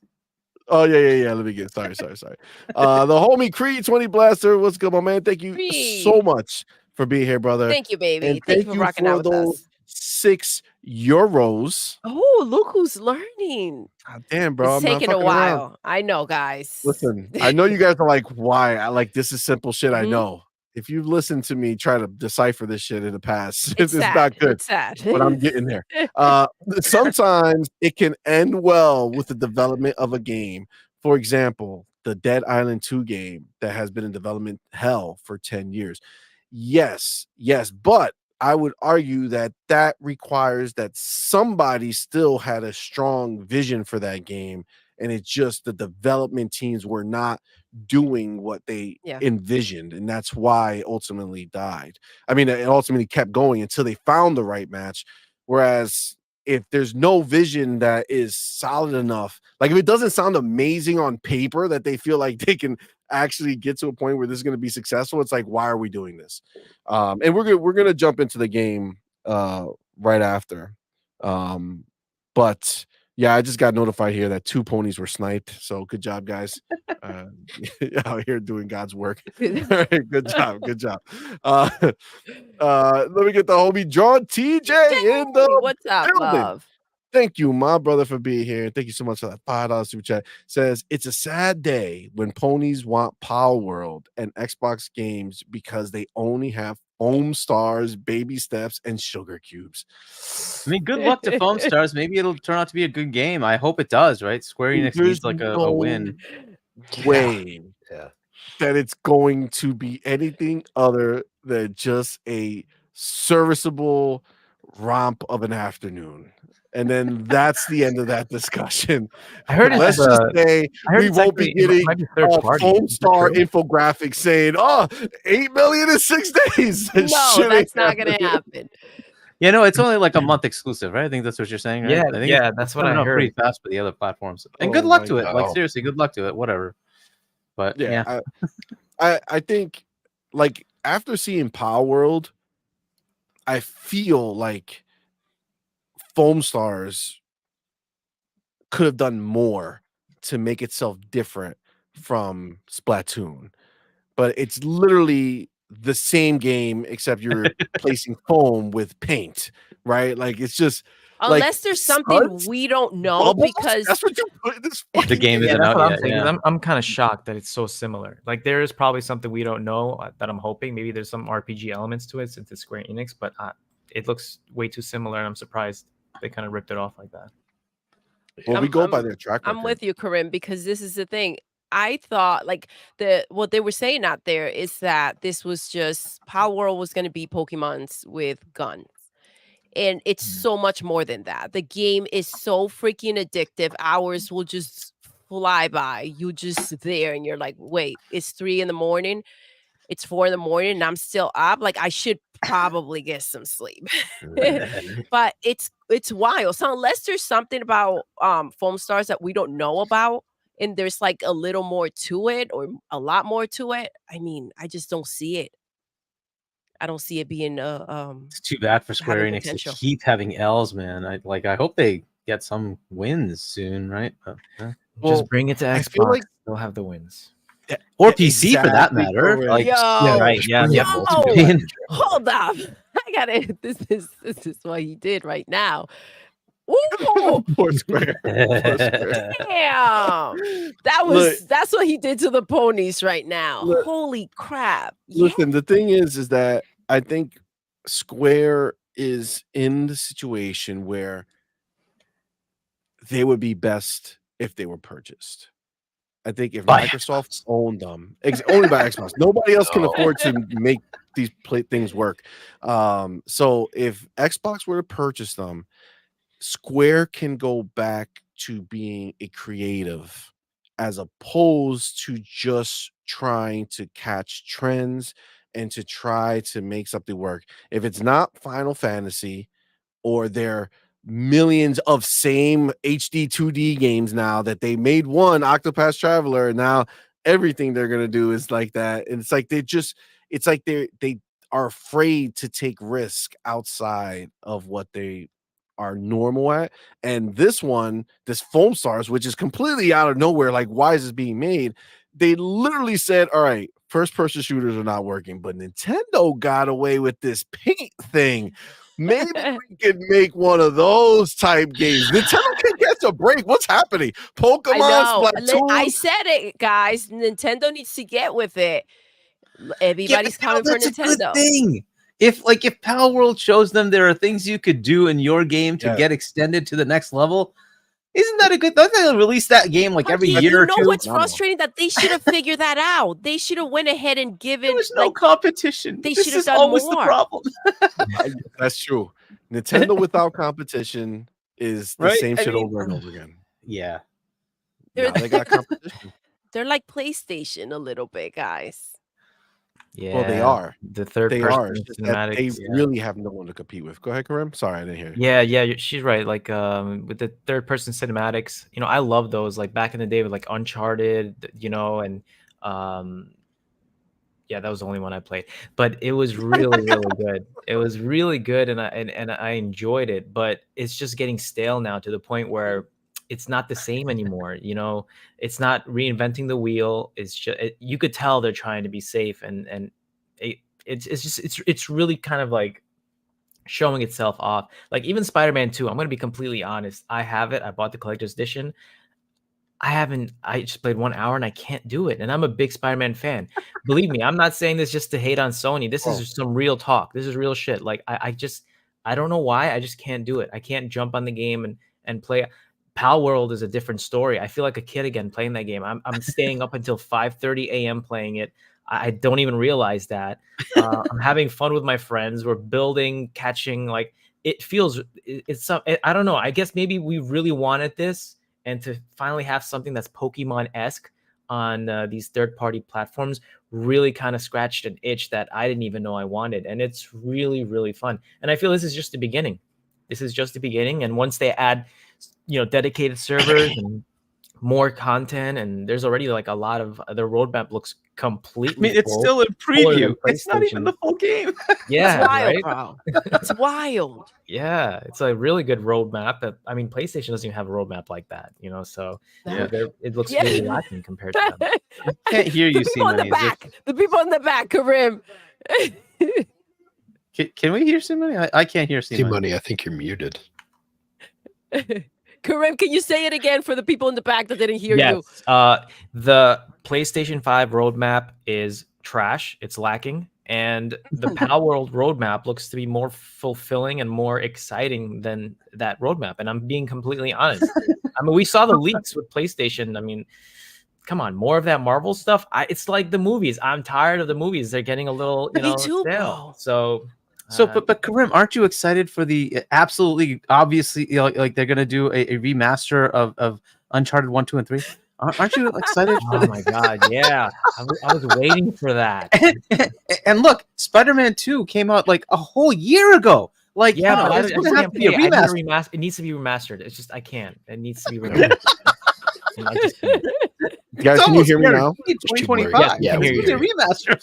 All right, so it wasn't working before. It's This too is blurry. Wild, They need to. dude. Yep. I Here made a we are tweet joking again. about that I'll they say like it I as. feel bad for them and they need another remaster. And I swear to God, just Until Dawn got announced as a remaster for PlayStation. I know. I You fucking cannot know. make this up. That's Well, look, so there's the ridiculous. potential for a PS5 Pro. They need to remaster it for the PS5 Pro, and they'll charge you an extra $20 because it's on PS5 Pro. Yeah, it's terrible. It's Yo, so you can't embarrassing, make man. this shit So up. embarrassing. Yeah. The It's a PS2 problem. days are gone, man. It's not like those days anymore where you felt like everything that was coming out was just made with love and is going to be memorable. None of that is happening on the PlayStation side. It's really, really sad. It is. Yeah, and I, have you I back, agree. Sylvania? Everything was an experience. Everything was exciting, and then they went ahead and they did. Now they're not even making the same things that they used. They're just remastering things. Yeah. And I get it. They need that money. They're trying to figure out how they can use what they have and just make that quick buck. But the problem is that they're draining the brand. They've been doing that, but now the games as well. It's not good, man. We don't even. It's sad when we don't even want them back. Like we don't want the remasters. Like no, keep it. Yeah, we're out here. Like where's the Gears of War collection? Like give Yeah, us we more, want the- we knowing want that the they have a remakes from shit ton of Microsoft. games coming out. But they're I mean, also if giving they us a went chance back in a new back IP. in PlayStation Yeah. world, right? Like if they went back to PS2, PS1, right? Bring those Yes. games. Like those Yeah. games Yeah, could use remastering. totally We with you want on that. remaster. We want Like a new remasters Jack that and make Daxter. sense. I wouldn't mind that Yeah, at all. exactly, right? Jack Facts. and Daxter would be nice. Siphon Filter. Let's go Oh, ahead. Siphon remake Filter. that. Hell yes. Come on, That's remake Twisted- it, bro. Twisted screwed, Metal, Sony screwed that up, right? Killzone. Because Days Gone was supposed to be Siphon Filter because it's Ben Studios. it? They're working on it. Like Ben Oh. Studios made Days Gone. They're the ones who made Siphon Filter. They're like the legendary team that made Siphon Filter, and they just switched it up and made it into Days Gone. So there's like little Easter eggs in there where Days Gone actually takes place in the Siphon Filter world where the virus took over and everyone became a zombie. So that's pretty cool. Oh shit! But I did not know that. But we'll see. We'll see what Sony does with that because they don't know what they're doing. Oh my They god! really don't. None of these So- studios do. The worst thing that happened to PlayStation was The Last of Us, because once The Last of Us came out and it just hit big and everybody liked it, all of a sudden it's like, well, this is what works. Let's make a different game, but the same game, and see how that plays out. And that's all they did. And then Yeah, they became that was the a classic, but the second one was just terrible. My wife, she loves The Last of Us, so I didn't touch the second one. I got it for her, and I watched as she was playing, and she was shocked. Like some of the decisions in there, they felt forced. You know, the characters, like Joel dying within the first, like I'm sorry if I ruined it for anybody. Spoiler alert! Sorry. Even though it all was leaked. Yeah, it was at least before the definitely- game came out. So Yeah. Yeah, Which is why I canceled my pre-order. I'm like, I'm done. yeah, it was- Have a nice day. Damn. I don't know what the hell was that, but well, it was this is the thing. I'm a Last of Us 2. Oh my gosh, I love the I first love one, but Last your of wife Us. is right, 100%. Like Joel, are you freaking kidding me? That was off But you have limits. to see why it happens. No, I don't see. But there's We something all I'll know tell why it you, when you happens, but- can't move past something, when there's just like it's kind of like watching a show, and it's like you got to wait till the end so it gets really good. I don't have the time for that. I get it. I understand. I'm just And saying. Ellie was such a But it was- bitch. She was. Yeah. By the end, I hated her. I feel like Um, like he kind of slipped up. The director, maybe he could have like kind of pushed that towards the end so we could build that relationship again with Joel. Kind of remember why we love him so much. Yes. It just happened way too soon, where you're like kind of like upset throughout the rest of the game. You know, I've seen her play. I know the whole story and how everything. You know, the fireflies, and the baby, and the pregnancy, and all that. I understand. You know, but it could have been done in a much better way. And I think a lot of people were upset with that. You know, there's a side where it's like, because they're going woke and they're trying to add like, oh, men are not strong and the women are stronger. So kill off that guy. It's not about Joel. Now it's all about Ellie. It could be, I don't know. But at the same time, it's like it could have been stretched and dragged in a way where it's like, no, I don't want this to happen to Joel. But it just happened so soon in the game. It's like, when I found that out, I was like, I'm not playing this. You could continue finishing it. I'm I not. felt like this could have been a I part love that 3. he said that. Yes. Like this I would love have that been he a said good that. part 3. Elongated, because the thing is, see, I went in for Joel. I went for that relationship that him and Ellie had. It was such a letdown. Yeah, they should have given us a game between these two games where Joel was still in the game and it was still the same dynamic, but you could have been playing as Ellie instead of Joel and had Joel be the side, whatever, however you wanted to do it. But they should have had enough of a story, because you just saw like this beautiful kind of relationship develop between them, and like this father-daughter relationship that he felt. And then it's like you get to the second game and it's like, oh, all of that fell apart like immediately. Like it all went to shit. Like you didn't even bother giving us some space for the good times. You know Like what I'm saying? the one thing we know is that he saved her. And like, what's next? Tell us what happened. Like, what came from that? And they took all that away. That was wild. They did. Poor Joel. Poor Joel indeed. Let's get our homie John TJ. I didn't even And that's why notice. he works for Xbox now. Don't say it too loud. The ponies will come in here and Ponies start will hating on him. cry. That's the point, John baby. TJ, thank you, my brother. Again, appreciate Thank you, baby. And thank you for that $5 super chat. It says, I roasted Dirt Griggity today. I asked him when are they going to add him to Palworld. LOL, he Oh. knows I'm joking. Yeah, I was there for that. That was funny. But thank you, my brother. Appreciate you for doing that. I was late with the confetti. You were Was that late all with the super confetti. chats? I was. Yeah. We caught Yeah, up. I got a small little thing on a roast for PlayStation. Ooh, small. Let's make it bigger. How do we Yes. increase Let's talk about the Iron Lords at the New York Game Awards. Shout out to the Iron Lords for presenting the New York Game Woo! Awards. And what Yes, did we that get was from the dope. New York Game Awards? Well, we got 1 game for Nintendo, 1 award for Xbox, and again 0 for PlayStation. Yes. Now, who was there though? Who took a picture with the Iron Lords? There was an award for Neil Druckmann, who won the legendary Legend Award. I think that's what it's called, the Legend Award, right? For all his work. So again, like at the Game Awards, they got the TV award, right? That's the Neil Druckmann Award. And again, Neil Druckmann wins again, not for a game, but for just reasons. Just for those words. That's hilarious. That's hilarious. Listen, 2024 for the ponies. It's just getting started. Let's put it that way. It's raw. So Spider-Man is 0 for again. Oh my god. That game cannot listen, it doesn't deserve it. Yo, Karim is not like, he's not exaggerating when he says that, because I felt the same way, dude. We played for a little bit and it's like, yo, I can't do this again. It's the same old shit. It didn't feel any different than the first one. It did not. It did not. And again, they screwed up. Cinematics are beautiful, but you're not going to see a movie. Right. And I think they screwed up when they removed Amy Hennig. I think she was, I mean, if they're trying to be woke and like what they're doing with Last of Us 2, it was a big mistake to get rid of Amy Hennig, one of the probably greatest directors and writers, in my opinion. She did Soul Reaver 2. She worked on a lot of the Naughty Dog games. She's the reason Uncharted is as great as it is. And I think when she was trying to, I think she worked a little bit on The Last of Us, and something happened there where they're like, no, we can't do your story. So they removed her, and then they put Neil Druckmann as the one to kind of head The Last of Us. And that's why you have that whole switch in Last of Us 2. And there's actually Neil Druckmann and the other dude that they deleted from existence. Oh, it was 2 people, and they literally deleted the other dude. Like, he's not even in the credits of like the TV show, like nothing. They just delete. Nobody here even knows who he is. Yeah, it was Bruce Straley, right? Yes. What did he do that he's out like that? I think Neil Druckmann like snuffed them out. You know what I'm saying? Just snuffed them out the company. It's crazy. Damn. That's literally that's rough. Took him out, dude. Like, just made it where there wasn't even a chance for him. Like, he's forgotten. Like he didn't do anything. Meanwhile, he was there for all the Uncharted's, and he was there for the whole first Last of Us. But nope, snuffed him out. I mean, I guess, will they do well with the next game, right? The next game, is it going to be an Uncharted? I don't even know what the next game is.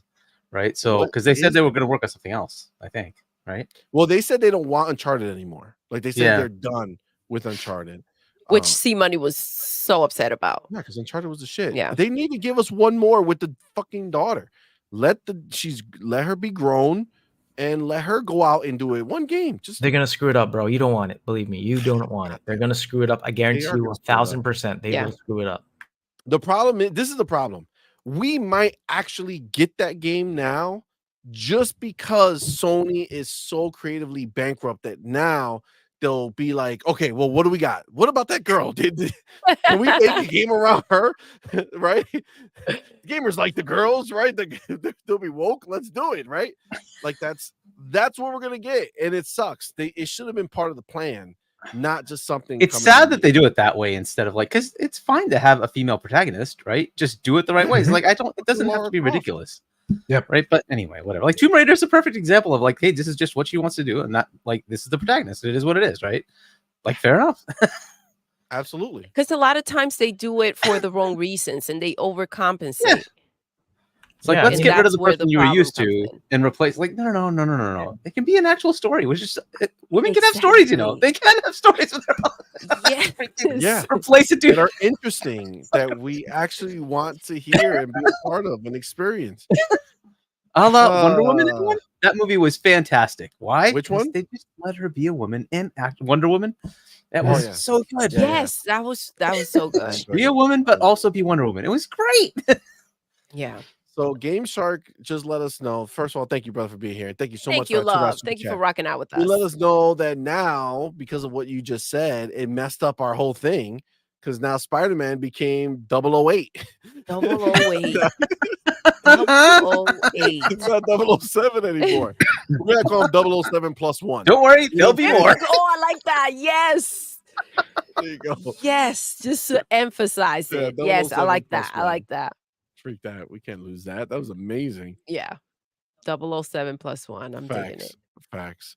But yeah, so okay, now we talked about the layoffs, we talked about Mike, and we've danced around it, but let's just kind of take a little deeper look into this canceled game, right? That everybody is crying about, Odyssey. So I do have the homie Post Up put together a kind of blurb here from Bloomberg's report. So I'll read it and then we could discuss. So he says Blizzard not upcoming anymore. Upcoming survival game canceled amid development issue. The project struggled largely due to technical issues. The game was initially prototyped on Unreal Engine, but execs later switched to an internal engine called Synapse, which was a mobile engine. The switch was in part due to a vast map supporting up to 100 players at once. Synapse Engine was originally developed for mobile games, which created issues, and the tech was slow to come together. Artists continued to prototype content in Unreal Engine, knowing they would have to discard it later. So that's the lowdown, right? It was in a problematic state. It wasn't ready for prime time. They already sunk in 6 years of development into it. And again, the other thing is too is what bar were they trying to hit? Like were they doing something impressive, or was this going to come out and everybody's going to be like what the hell is this? Right? Cuz developing the shit for a mobile engine, not that mobile games can't have a good look, but shit, I mean if that's what they were using as their base, it obviously wasn't going to be pushing anything, technologically speaking. And by the time it was going to come out, you know what I'm saying? Like, I don't know. So what do you guys think, man? What do you feel about this? Doodle, let's start with you, baby girl. What do you feel about this game being canceled? I trust everything they do in there. I'm glad that they pulled the plug. Listen, this game has been in development for 6 years, and if it's still not it, and they're running around confused with how to go ahead and develop the game, then it's time to pull the plug. Like, we have too much going on to go ahead and continue to try to figure something out. On to the next one. Like Jay-Z. On to the next one. No, Facts. there's too much going on. There's no time to waste. Here we go, carrying a game that was already being made. It wasn't under the Microsoft umbrella. It's not something that they necessarily care about. You know what I mean? Like that. If it was something special, yes, let's go. Bring it on. We know that Phil wasn't going to let that go if it were. Facts. And so I feel like it's not like factions, right? We're not over here with a mess. We've got games. We're going to get more games beyond this. And so it's not necessary to hang on to things just for the sake of hanging on to things. You brought up a good point, babe, about like if it was that good, like they wouldn't have canceled it. No. And we know that Phil, obviously take away what Bethesda was working on, right? You hear him all the time, like before we knew any of these games, like, oh, did you see what Obsidian was working on? Oh, their other game, right? When he was mentioning Avowed, right? Like in his mind, he was referencing Avowed, Excited, but he was already he's a excited. He gamer. was pumped for what Yes. he had seen, right? He hyped up years ago South of Midnight, right? Compulsion's game. He said that he thought that was the one game when they asked him at that time, what was the game you were most excited for that we don't know about from the studios? And he said Compulsion's game. I think once you see it, you're going to be really surprised. So they can see things early and get a sense that it's going to be something special or something that they're excited for. For them to go see this game and just be like, This ain't it. this ain't it. let's go, fuck it, is gone. Like you have to know that they obviously did not see something that was compelling enough to move forward. Imagine Or like enough passion from the developers, see, because listen, if they were like, okay, this is something we're really passionate about, we're trying to figure it out, this is the roadmap, right, per se, this is what we're thinking that can work, maybe we can get some help from here or there, like it was lacking. It wasn't in every angle because we know aside from it being something special, we also know how he kind of works, right? He loves the passion for gaming, right? So I feel like if the passion was there, he also would have figured it out.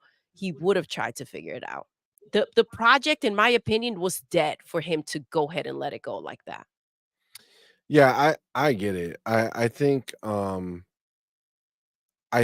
that, if they had enough passion, I think it would have shown in the game, right? And I think that that's where they can kind of see, the roadmap of where they're thinking that they're going to get to, and what is it going to end up looking like. Like I agree with you, Doodle. I feel like Matt, I feel like Phil, if they saw a chance for that game to be something, anything meaningful, or like, this is the thing, like Phil, they're not even looking for grand slams.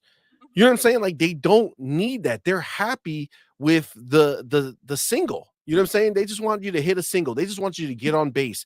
They just want a game that's going to score well and is going to resonate with the fans so that they come to Game Pass. They don't need a Power World situation to happen with every game that they're doing. So they're not Absolutely. holding it to that bar, but they are looking at saying, you need how much? And this is what that you guys already spent on this, and you're gonna do what with it? Nah, And you're still lost? nah, And you're like, diddle-daddling with some other shit that you don't understand or it doesn't apply to the game? Come on, man. This is PlayStation. yeah, They don't know what to do. exactly. You know what I'm saying? Exactly. And I think, look, at the end of the day, um, I have faith in them, man. I know, like, Phil is not fucking around. You could just see it. That interview, I think that's something that I'm always going to remember. Like, it's Yeah. like It that's was gonna it be a was moment that a years moment, from yep. now, I'm always gonna be look back at that moment. That's when everything changed at Xbox. That's when Phil just snapped. That's when it clicked. It Yes. clicked for him, and he said, This shit is not happening again." He did the leader move, and he took the L. He fell on the sword for the team and said, "Yeah, we weren't there for them. We didn't explain to them what it means to be first party. So now, you know what I'm saying? It was our Listen, fault, it takes a and that's it." thug to have thugs working for you, right? And so for him to go out here and have to take the blame, get the hell out of here with that. Yes, he did it graciously, but he wasn't okay with it. Yeah, I agree. I think that this is the moment that we'll always be able to look back and see it. And I just know that he is not going to allow some shit like that again to happen. Again, it doesn't need to be a grand slam. It doesn't have to be something that's going to be the biggest thing in the world. He just wants competent passion projects made, things that people are going to care that are being made, even if it's for a niche, right? Just for a small group of people who are going to love it. He doesn't care. He wants that game because he wants it in Game Pass. So if this game had a chance, he would have kept it. That's the only way I can see it. Silent, what are you feeling about Odyssey getting a little bit of a night situation given to Sniped. it? Got sniped. I mean, honestly, like I don't feel like I knew that much about it to get super invested. It's not like we're going back to the old days where it's like, oh, hey, we've got StarCraft Ghost. StarCraft Ghost is Ooh. coming, and we hear about it for years and years and years, and then they kick us in the nuts with the news that, hey, this thing's being shelved. Reminder. That sucked. Like that for me, that hit on a different way. But I think that's because we were kind of led along for a long time as like, hey, this is coming. It's going to be awesome. It's going to be great. And we saw like enough content from it early on, like screenshots and stuff that got people excited. StarCraft was one of the biggest things at that point in time. And so when that happened, that sucked. It's like, yeah, okay. Like, it's whatever though. Cause like, honestly, I'm in the same boat, right? I think Redfall was very much a turning point for a lot of people. A realization that if this isn't gonna work, like we need to have that moment, right? The fork in the road of like, do we continue with this and continue to just throw money at the problem and hope it solves it? Or do we can this thing and we focus our efforts elsewhere? And I think personally, if they've had as many issues as it seems like they did have with this development, I think those dev resources make sense in other places. I'd rather them be focusing on something that's a more exciting product for us as consumers. And this thing seems like it was kind of destined to struggle. Just given the information that we heard, it was obviously in like development hell, and it just didn't seem like it was going to be what any of us wanted. I don't know about you guys, but the last thing I want is for us to get another one like shuffled off to us. Is like, no, this would be great. Yes. And then we jump into it and it's absolute dog shit. Like, I don't need that again. Like, focus your efforts where you need to. Can a project, if it feels like it's not going to make it, just get rid of it. Like, I'd rather you focus on something that the people are passionate about and where we can actually see something that's a quality product. I agree 100%. Let me get my man Ryu Art Gaming in the building. Thank you, brother, for being here. Thank you so much for that. $2 super chat. Rocking out with us. Says Odyssey made the pony/pony bots cry about a crap game. It did. I mean, we cannot give it the benefit of the doubt and say it was good. It got canceled. It had to be bad. And again, let's go back to management, right? They want. Go ahead, Cypher. I'm sorry. Oh no, sorry to interrupt. I was just saying, like, it didn't get canceled because it was good. Like, exactly. No one was like, this thing is so good. You know what would be the best move forward? Let's can this shit. Yeah, that's exactly not how this works. And literally, he was like, we're gonna cancel this and put these people to actual use on other promising looking games that are starting up, and not the shit show that they wasted 6 years on making. Plus, for them, right, they haven't spent $1 on it. Well, maybe a little bit from the last few months, but they haven't spent their money on it, right? This is all Activision money that's sunk and is gone, right? They already spent that 6 years. So they didn't want to waste another $1 moving forward on something that was ultimately going to be trash, right? Like, this didn't hurt them. So cut it now before it hurts them, right? You spend 4 years hoping that you can make something of it, and then it turns out to be trash. Then that was a waste of money. Then people got to lose their jobs again because that wouldn't be cute. You know what I'm saying? Yeah. And that's going back to management, right? This is them managing. And I love what Ryor brought up, right? The ponies and the pony bots are out here, and it's like putting light on the fact that, yes, understand it, like process it first. People do get let go. Let's stop freaking focusing on that. The bigger picture is the fact that they're cleaning out the house. This game, nobody knew shit about it. It wasn't canceled because, like Silent said, it's amazing. It was the greatest thing. And no, God forbid we put out something that's this great. Like, it wasn't it. So rationalize it before you talk about it. I expected from the freaking ponies to go ahead and talk trash because they find a way to spin everything. But we shouldn't be adding to that narrative and that bullshit. We just shouldn't. Silent, you were going to say something? No. I was just scratching my back. We're good. Oh, okay. Okay. Cool. Let me get Forza Legend up in here. Thank you, my brother, for being here. Member for 1 month. Thank you, brother. Says, listen, these PlayStation dudes won't survive this storm. No. This will be a bloodbath. Kong will vanish. LOL, from the words of King David. Advance the line. Listen, let me ask you guys a question. Let's take it. Let's turn back the clock a little bit. A game that we did see some of that was infamously canceled is Scalebound. Now, question: I'm sure you've all seen it. I don't know how much you remember of it, but when you saw that game, right? Did you think? Obviously, we know the back end of it, right? It got canceled mostly because of the studio and what they did and the back end bullshit. But the game itself, when you think back at it, do you think that that was a salvageable game if they wanted to kind of take it and put it in somebody else's hand? Like what you saw, did you find any interest in what you actually saw the game being? Anybody? No. So everybody thought it was dog shit. No. I was trying to press the unmute, but I couldn't find the button. I actually like it. I was really excited for it. It has kind of a taste of Devil May Cry, which was one of my favorite. It still is one of my favorite series, and a little bit, Platinum Games. Platinum Games has always been releasing bangers. So, they With their A Squad. Yeah. B So they Squad have, is pretty yeah. good.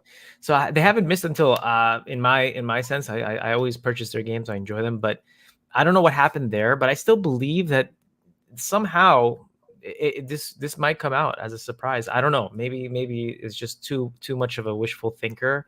But I think it looked good. I did think the music part was a little cheesy. Kind of reminds me of those '80s movies back in the days where you put the music and kind of go. But I don't know. It intrigued me in a really, really good way, and I still believe that Xbox does deserve it if it ever does come out. But since it got canceled, I know there was a lot of crap going on behind the scenes, and I don't know. What do you guys think about it? Go for it, Argy. Yeah. So look, when somebody has a passion project, and that's what that was, it's hard to take it away from them and give it to somebody else and assume that you're going to get the same thing, right? It's possible you might get the same team that was kind of working on it and hire them somewhere else and do that. Who was the guy that ran that studio? Because he left, right? And maybe there's something going on there because of that. Yeah, that was what I was going to hint at. Right. So it's possible maybe Microsoft made amends and said, let's go ahead and do this. But first off, that game is now like a decade plus old, right? So is it really going to like work in today's market? Probably not, right? Not the way it was, right? Right. Yeah. So these are kind of the headaches you run into, right? And so maybe it would have to be remastered a bit or remodeled a bit to kind of come up with something new. I don't know. It almost seems like it's too old now and forget about it. Move on to the next thing. Come up with the next passion project. But yeah, so I don't know. I don't know if I'd really be behind them trying to revive that like failed thing from like a decade ago. I think it's just like let it go. Yeah, let's move. I mean, on that's to the true. next. But remember, Xbox had Bayonetta, and that started on Xbox, and then Nintendo took that. Yeah. So I think Xbox needs something with Platinum Games because I still think they're they make great games. So, but I think probably they're kind of more aligned with Nintendo now. That's the problem. Well, this is the thing, right? I just find it a little weird, right? If we go back a little bit before Camilla left, one of the last things I remember, maybe I missed something somewhere and maybe you guys heard something different, but they were really keen on working with Microsoft again.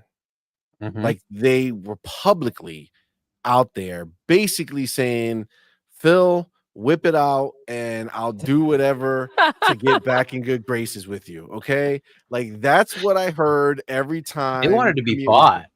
They wanted to be bought by Xbox. So this is my conspiracy theory in my mind. I feel like Camilla was the sacrifice. I feel like they went and they said, listen, Camilla is the one who screwed us over. He was in charge of this and he screwed this pooch. Get rid of him. What? Screwed the pooch. He screwed the pooch. That's a real thing. Okay. It's a Sorry, saying. Peter. It happens. Okay. So he screwed the pooch. You get rid of him, make him the sacrificial lamb, and then we bring you guys on and you either work on a new version of Scalebound or something else and maybe even be purchased, because this Nintendo thing, let's be real, they made Bayonetta 3, but what did Bayonetta 3 do? Oof. it didn't set the world on fire. I could tell you that much. Nobody was out here talking about holy shit, Bayonetta 3, the new queen of fight. No, like that's I thought it was going to be better than it dude, was. I They was they so did not it was deliver like I so thought they ugly. would. It was so ugly. It's like PlayStation 2 graphics in the background. It was the worst. It was really bad. Oh my god, it annoyed me so hard. Yeah, But yeah. yes, I feel like maybe there's a chance, man. There's a chance. There's a chance. And you know, if Platinum were to be acquired by Xbox, I don't think that precludes them from continuing to make games for Nintendo. Like they would just have to be both on Xbox and Nintendo. But like Microsoft and well, at least Phil and Doug are pretty good friends. I don't think that's going to be a problem. Aren't they like across the street from each other or something? They are like both that? in Redmond, yes. Yeah, they're like literally like walking distance. So I just say build a bridge. You know what I'm saying? Right from one tower to the next. Let's just connect it. Yeah, I don't think that'd be an issue. I think they'd continue working. I agree. Let's get our homie Big Boy Mike in the building. He says that first of all, thank you for being here, brother. Thank you for that $2. Thank you for rocking out with us, bro. He says, damn if Xbox do, damn if they don't. So F them all. F them all. Yo. I hear you, bro. They can't do anything right. Yet they do in the everything in the media's right. eyes, in the pony's eyes. No matter what they do, it's always bad, even though factually speaking, they're doing the best thing out of everybody.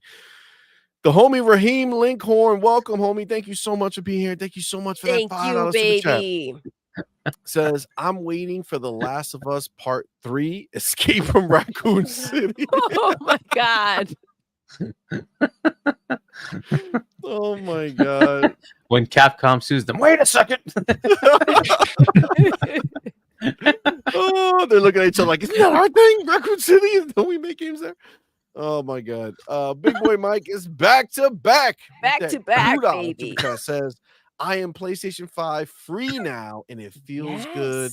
No more remakes.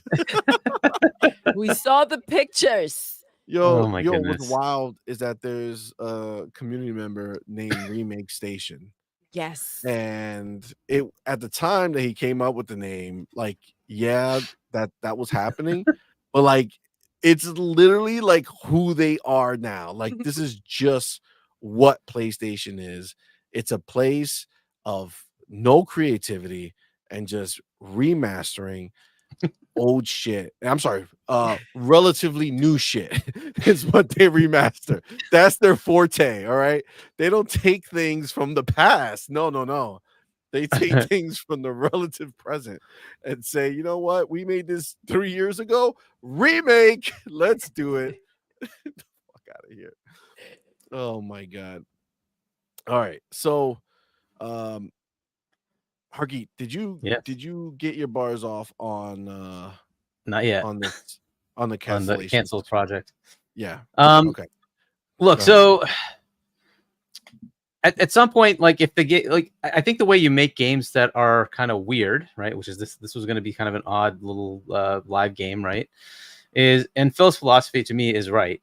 You get smaller studios to do it, or small teams to do it. So say Grounded, for instance. Grounded was made by, what, it was 10, 12 people, 15 people, whatever, right? So your cost here is going to be pretty minimal. The assumption going in from everybody in the world is this is not going to be a AAA game, right? Everybody saw that game for what it was. It's a small team making a passion project, right? Facts. The same thing with Pentiment, right? The same thing with Bleeding Edge. That's not intended to be a AAA game. It was just supposed to be a passion project. It failed. Okay, whatever, right? The other two did well, right? Yes. That's okay.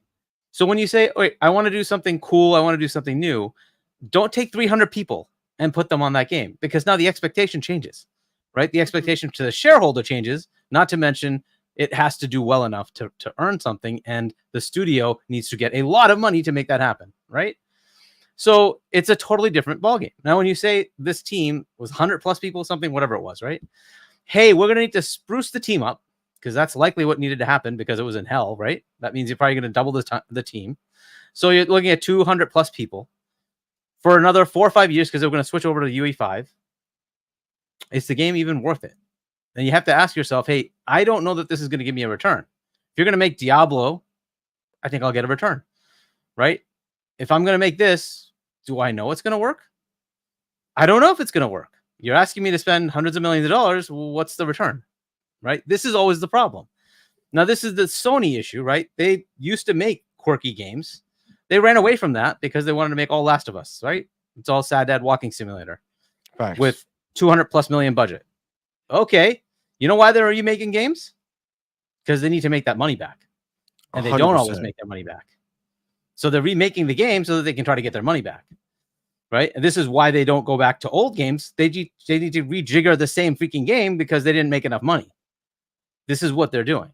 Right? They're going to PC because they're trying to expand it so they can actually make their money back. This is where they're running into trouble. Microsoft, on the other hand, is saying, well, look, a passion project's great. A small team project's great. Like Avowed doesn't feel AAA to me. It seems like a AA game, but you know what? It looks good. Go for it. If you look at Hellblade 2, it's 40 people. Okay, that budget isn't going to be $400 million. It's probably $30 million. If it does well, it does well, right? But it looks really good, and they're punching above their weight. So why not, Yes. right? Absolutely. So what's the hit to Microsoft on that? Not much. You might say, okay, look, I want to take something big, say Elder Scrolls 6. That's going to be AAA, right? But it's got a lineage, right?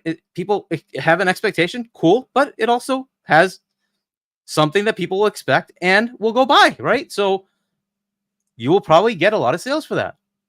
Put in the money, it makes sense. This is where they have to make the calculus. PlayStation went off the cliff and said, we're just going to make everything 200+ million. That's not a good idea. You need to have the 10 million project, like Palworld, where it just blows up.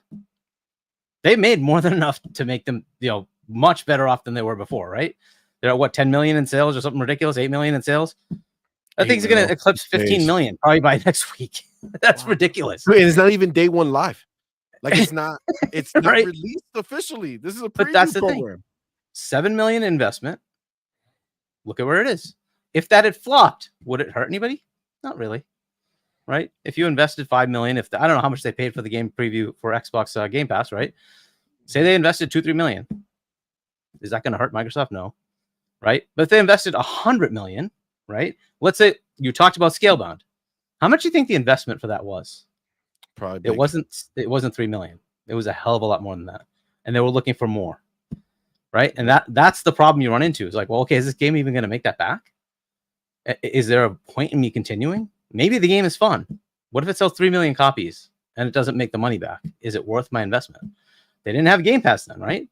This is the headache you run into, right? And so, why that game got canceled is like, okay, you want from me to invest for another 4 to 5 years for a couple hundred people. I'm looking at $150, $200 million. Am I going to get that back? I don't know, right? This is a new IP. I don't know what it's going to do. It's going to have that Blizzard magic. Is it? Is it going to have that arcane magic for Redfall? It didn't. Right? Facts. And this is the calculus you have to do now, right? It just can't be blind. I just give it to you. Blade is cool because it's Blade, right? It's Blade. Facts. It's already got a fan base. So you're probably just going to get people. I just want to see what this is. I'll just buy it. Plus, they have Game Pass for that, right? This is kind of the thing they're going to. So I think this was just, they looked at it and said, yeah, this is like 10% done. And you spent like 5 years doing it, and yuck. No. Like, and I don't know if the exact percentage done, but that's what it feels like. Because if they're going to flip to another engine all over again, and they were going mobile before, that means the assets were all done for low res, not for high res, which means you're just starting anew, right? You're going to have to redo everything. That's a lot of work. So I'm just looking at it from that perspective and saying they looked at the game and said, the investment here just does not make sense. I would rather say make StarCraft. That's a known IP. People are clamoring for it. Why don't we take this investment and said, put $100 million into a StarCraft game? Would you rather have that? I think most people would say, sign me up. Where do I get that? When do I get it? Right? So, because that's a known IP. People want it. Right? So there's just differences in like what they can deliver, right? The messaging may not be perfect, but if you read through it, that's what they said was this would allow us to go invest in things that people want to play with on different areas, wherever it is, wherever they want to play, right? I think that's what they looked at and said, okay, cut this. Let's go invest in that, which people are actually clamoring for, and we'll hopefully go buy, right? And that might expand our PC Game Pass, right? Because that'd be a PC-centric game. right? It also could be, hey, let's experiment on making that work on console. Let's launch it on Xbox, right? Make the other games available on Xbox. These are things they could do. So I'm just looking at it from that perspective, right? It's to say, okay, if they went in and saw this game, it's in a messy state. Is this really worth it? So bye-bye, right? And move it on to something else. Take that investment instead of 150 million on this. Let's spend that on something people are absolutely asking for, right? The other thing you could do is, like the folks at Arcane, I was saying, hey, we were expecting Microsoft to come and talk to us and ask if we even think this game should be made. It's like, okay, what did Phil do? What did he say? I want to go talk to all of you. Yep. Maybe he talked to that team and said, well, what do you think? And they said, well, if you ask me, I don't think anybody would ever play this. Well, I mean, we don't know, right? And if you got that feedback, You're right. what are they going to say? Okay, well, no, we're not going to do this then. We're not going to spend the 150 million, that's going to need to do this. Let's go put that somewhere else. And like, so this is just the unfortunate position they're in, right? If they could afford to do everything, they would. They can't, right? They're a company. They have to get a return on some of these things. So, like, I just think that's it. It's just calculus of, like, is this game going to mean anything? And if it's not, from my perspective, I'd rather they go look at Palworld and say, how do we support you to make this a bigger game? Fucking Right? It's already taken off. Okay, what do we do to make that bigger? Right? Like Minecraft. How do we make it bigger? They took a game that was 100 million plus user base and made it 300 million. Okay. Could they do that to this game? Yeah, they could. The scale is the fun part, right? This is a very small team. Yes, they probably got a lot of money, but do they know how to scale? Probably not. Right? No. You know who does? The biggest company on the planet. They might have that ability. They might be able to go in and say, hey, you know what? Let's partner up. Let's figure out how to make this happen. Right? Maybe they don't buy them, but they say, let's partner on this IP. Let's co-own it. We'll make sure that we can scale this game and get you to, 50 million users, 30 million users, whatever it is, right? That's something they could go to invest in right now. It's an opportunity right now. They could go do that, right? Imagine if they got into Minecraft early instead of when it was already huge. You know what I'm saying? Would be that situation. Like, that's where they are right now. If they went ahead and did this, not to mention that, let's be real, the game that was made, you don't need those people anymore. Palworld as an entity does not require the people who made it at this point. The type of game that it is already in a situation where all you need is talented developers to go ahead and add to it, right? So who knows what these people are even thinking? Because I can tell you right now, if I'm Joe Blow's small developer and I just pocketed $80 million in my pocket because I'm the owner, and it's like, I don't need to do shit forever, bro. Like, I'm done for the rest of my life. Bye-bye. But like, if you listen to that, maybe they screw the pooch because they're like, man, they don't know what to do with it, right now. You know what I'm saying? Yep. But if you listen to that head, right, the studio head for that, what's the name of Pocket Pair, right? Pocket Pair. If you listen to him, he's kind of I want to make a new game, and then I want to go to the next new game in a couple of years, right? That's his mentality, which is, you know what, that's perfect. Go ahead, do that. You don't have to keep working on this. I think that's better. Just go make the next game. Get a team that just continues to work on this. And this is the scale thing where, look, like Activision did with Bungie, right? Hey, you can't make the game on your own for Destiny. Let's take our teams and we'll supplement you and we'll get that work. That could be what they're doing here. They could just say, hey, let's take this team. Let's go make another little dev team somewhere and say, hey, you know what? You're going to help Palworld and make that something into something bigger, right? Take advantage of our capabilities and let's expand that thing, right? So we can get the content as they need it, fix all the bugs, get the parity between Steam and Xbox, right? Get this stuff going, right? So it could be something like that. I don't know what they're going to do with it, but it makes sense for that to happen, right? So because a little dev team isn't just suddenly going to learn how to become the next big, 100 million player thing on their own, which is why a lot of these games fizzle. You have to actually continue to develop and continue to keep people coming to your game, right? So this is an opportunity they could take advantage of, right? So yes, there's the negative of that game being canceled, but it was going to compete with this. Is it good for it to compete with this? Yeah, 100%. I agree. I don't know how realistic it is that they looked at Palworld and was just like, Okay, let's cut this shit. Let's cut this one. Literally Pack bird in up the and hand. Not gonna go. beat it. Right? It's literally bird in the hand. You have one that's just it's taking off, right? So look, and I don't know how close to the calculus any of this was, right? Because that game came out like last week, right? So maybe all this stuff was decided well ahead of time and it has nothing to do with it. But it is an opportunity to say, hey, look, we were making an equivalent. That game seems to be taking off on its own, right? We've only heard the Steam sales. We haven't even heard of the Xbox sales yet. So, right, so the Steam sales are ridiculous. I'm sure it's the #1 game on Xbox right now, On right? Xbox, Beating on Fortnite. PC, Fortnite. It's Xbox, beating Fortnite. and beat Like, Fortnite. good God. Yeah, it's wild. It's beating Fortnite. I even bought it too. I had to buy it, even though it's on Game Pass. It's crazy. Oh, you bought it as well? Yep. Nice. Oh man, they got Nice. you, bro. Oh, they got Hey, me. They it's got so me good. cheap. Why not? Right? That's the thing. It's And worth it though. so It and is. you don't know if it comes out of It's Game like Pass, and if it's a endless good enough fun. game, buy it. Right? Why not? Yeah, you don't know if the but- price is gonna go up later either. That's right. true. So look, and there is potential here to say, look, we have so many other games that are survival based games. Hell, they have State of Decay coming, right? Will this be another one that helps us or hurts us? And you have to just look at what that means to them. And in their portfolio, I don't think it would have made sense. That's really what it comes down to, right? So we'll see if you know that turns out to be correct or not. But I'm not as worried about it because again, we're getting a bunch of these games that are coming out now, these survival type games. And we'll see if they take off or not, right? A good game at the right time works. A good game at the wrong time could also just flop. Even though it's a good game, it doesn't matter, right? So this is just a headache. It's a calculus. You have a bird in the hand. Might as well take advantage of it and see if you can expand that, right? Whereas you're also coming up with another one with State of Decay. You might have others in the works. So how many do you need? And you'd never know if this 150, 200 million, expense is going to return anything or not. Whereas you could take the same money and to me, go make games that people want. People have been like screaming for like a decade. Give us StarCraft. Go make it. Like it's just an obvious win. Go do it. Right. So I don't know. That's just my thoughts on that one. The other ones do concern me, like Toys for Bob.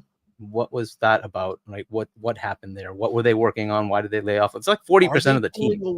Are they pulling away from Call of Duty? Maybe they had people that were in the studio who were working on Call of Duty, and maybe they're saying, you know what, maybe they're going to move it to that 2-year cycle. Maybe they're going to, because we've got a lot of little pieces of news about Sledgehammer making the 2027 game. That's the one they're working on.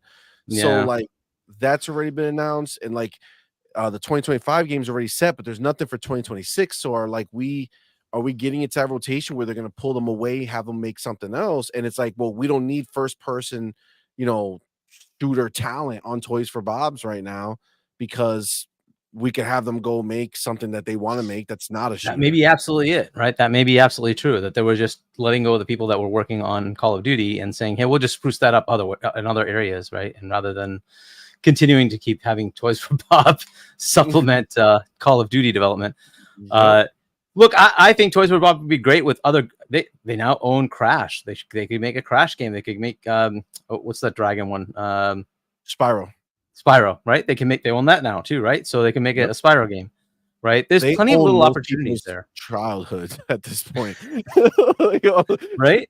So and they Skylanders, still have Crash. Sorry, Skylanders, Sorry, bro. my mic was muted. Yes, Skylanders. Can you imagine Skylanders today? Would be fucking fire. That would be fire. I have all the freaking figurines still. I have and then them they still all. have Banjo. They still have Conquer, right? Like they have plenty of options there, and like let that studio loose and let's go make some platformer games. And why not? Let's just see what they can pull off, right? So again, there's probably rhyme and reason to this that we don't know yet, right? At some point we'll see where this all ends up. But for that specific game, I don't blame them. Like if you saw the mess they're in and like, I'm not spending a couple $100 million on this. Why would I do that? There's no gain. I don't know that it's going to work. So yeah, let's let that game go and move on to the next thing. Let's let it go. Yes. So agree. I love that because yes, that's it. This is not PlayStation, guys. We're not going to freaking not have games because this game was canceled. That's think the about benefit it. we're in, right? Like they could be picky, right? They can say this is not going to work out. They have to be picky because I agree. we give them a lot of crap. Facts. Now, Big Boy Mike, thank you, my brother, for being here. And thank you so Thank much you. for that $2 super chat. Says, stop lying, guys. We don't buy games. Which is such crap because what's the attach rate is higher on Xbox. We buy more games than PlayStation. Look at our homie Karim, who took a free game and said, "Fuck it, I'm gonna buy it too." Like, you know what I'm saying? I get it. It's makes sense.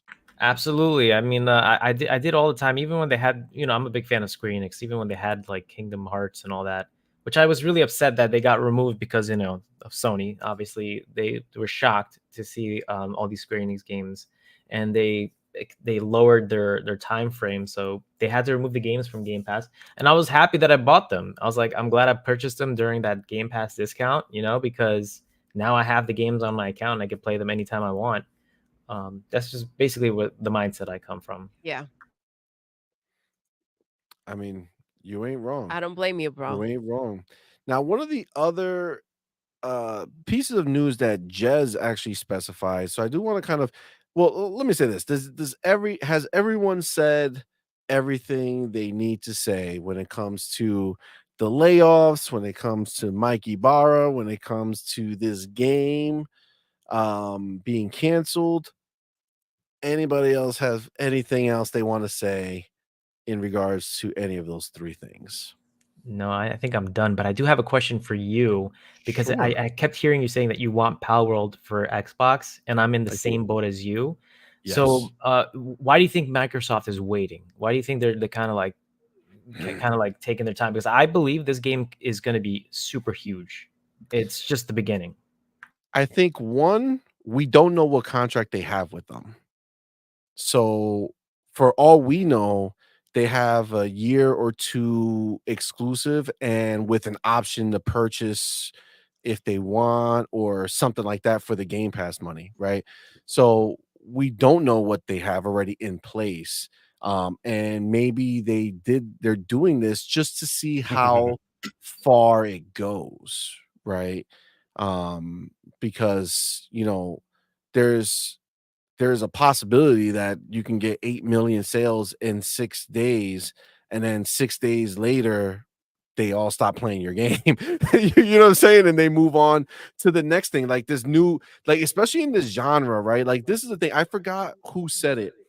I don't know if it was in our chat or if it was somewhere else where I saw it, but somebody said that there's so many games in this survival genre, and not only are they already out, but there's so many games coming out, and they're by smaller studios that really kind of get the niche, and they're very nimble. So they come out with something, they could change it up, they could do whatever they want very quickly. And it seems like at the drop of a dime, like the focus can shift, right? Like this new game, Enshrouded, right? That just dropped into early PC preview or whatever. It's not released fully yet. What was his name? Jez Corden. He went ahead and he tweeted out, "Oh, I have a new favorite. I'm on to Enshrouded now. I'm done with Power." Like, you see what I'm saying? Like, it could be that quick that it flips, right? So maybe they just want to see how far it goes in a certain amount of time before they pull the trigger 100%. Because again, I feel like Craftopia was their other game that they made, and that didn't go to PlayStation. Like, they kept it on Xbox. So like, I want them to buy right now, but I could see that maybe they have something, right? They can in the contract. Yeah, and I feel like it's a Pokemon Go like sensation. Remember when that came out and everybody and their grandma were playing that? I feel it's the same thing because it has an element that these other survival games don't. Honestly, the game that just Corden was showing, I swear, like within the first seconds I watched, I thought it was Elden Ring. Generic as fuck. It looks very, very generic, nothing interesting, but this captures that Pokemon. Everybody wants it. Everybody wants that open world Pokemon MMO. There's still so much more they can do. PvP, gyms, or playing with friends and having their Pokemon fight, or catching other people's Pokemon, or doing. I'm calling them Pokemon, but I mean pals.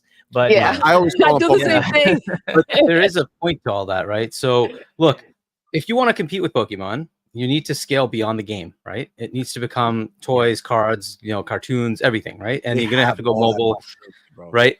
And they, for them to do that is gonna be challenging, but for Microsoft to help them do that is not gonna be challenging. And to your point, CMoney, like we just had this happen last week. It's a 1 week old game, right? Yep. We have to also look at the fact that it doesn't happen immediately.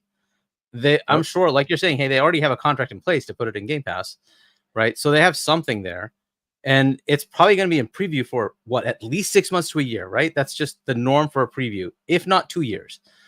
So you have enough time here. However, you make the call and say, hey, let's meet in a week or 2 weeks or a month or whatever it is to see what's next, right? And then start hashing out what that's going to be. You can't expect everything to happen immediately. Unfortunately, that's just the way it is, right? Even if they were to start some pattern here, you're probably looking at months before something gets ironed out, right? Just because of legalese. That's just how it goes. We know, they could be having the conversation right now. Yeah, that's true.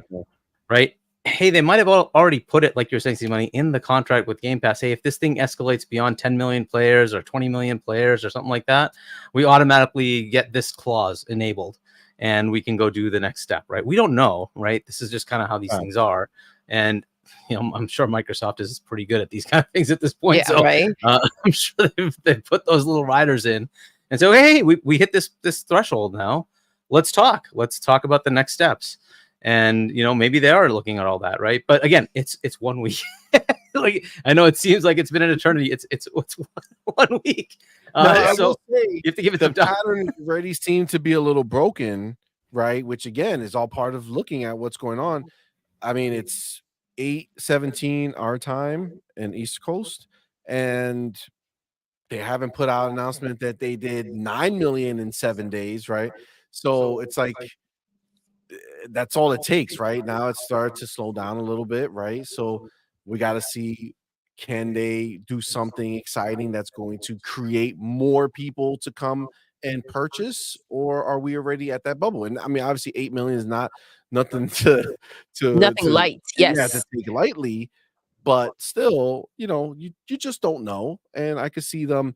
I feel like Microsoft would be stupid, because they literally, what you said, Hargi, is the biggest part of this deal, which is fuck the game. Everything outside of the game would be killer for Microsoft to own. The character, they have the Pokemon vibes. My daughters would lose their shit to get these plushies. Oh my gosh, yeah. You know what I'm saying? Like, they would lose their minds to have that.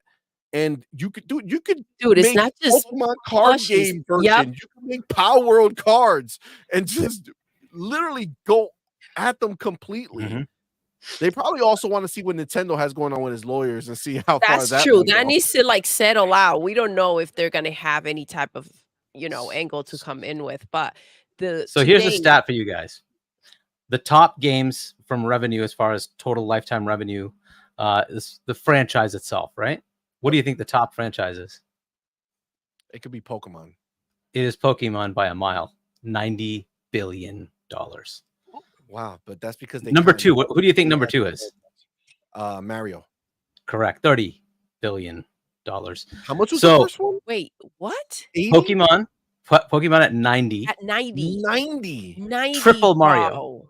And you know why? It's the toys. It's the cards. Yes. Every kid knows about Pokemon. Every kid. It's just the way it is. They all have it. It sells so much, and it's owned by Nintendo. Like, it's just crazy.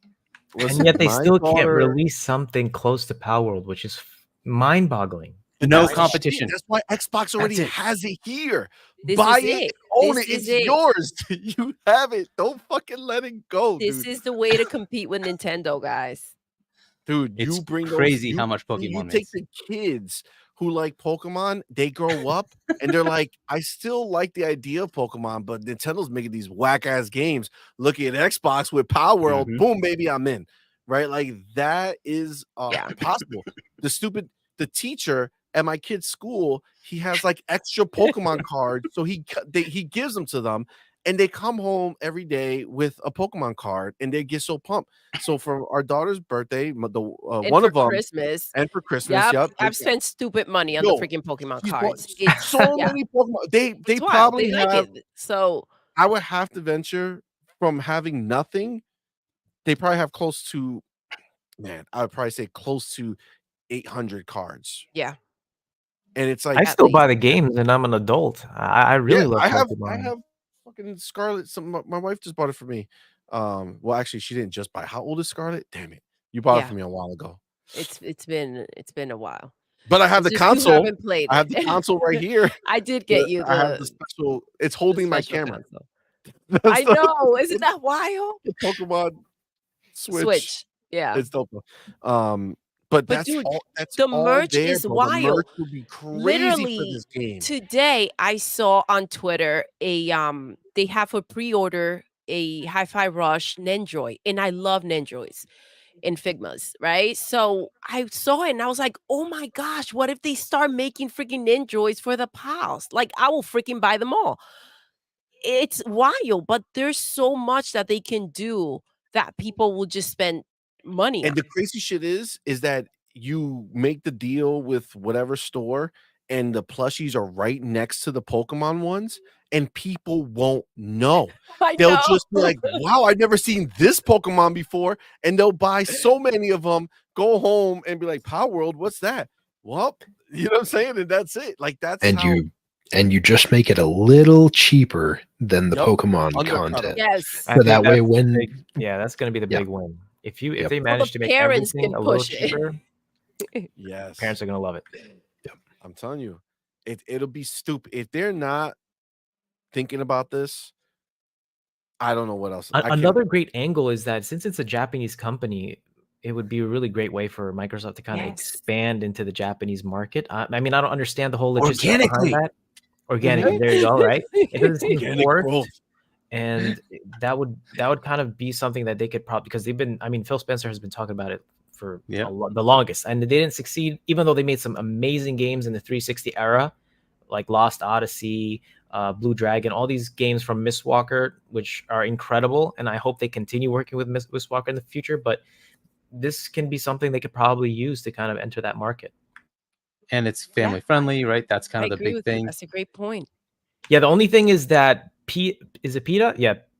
They're trying to really Whatever. kind of cause some drama that Good it's not dog. family friendly because you're shooting these pals The and all these things. ponies are reaching out to They're PETA. not That's what's happening. real animals. How about we call our local law enforcement because I shoot people up in Call of Duty every fucking day? You know what I'm saying? Like, get the fuck out of here. Like, stop being The fucking things to get annoyed about. Like, seriously, of all things.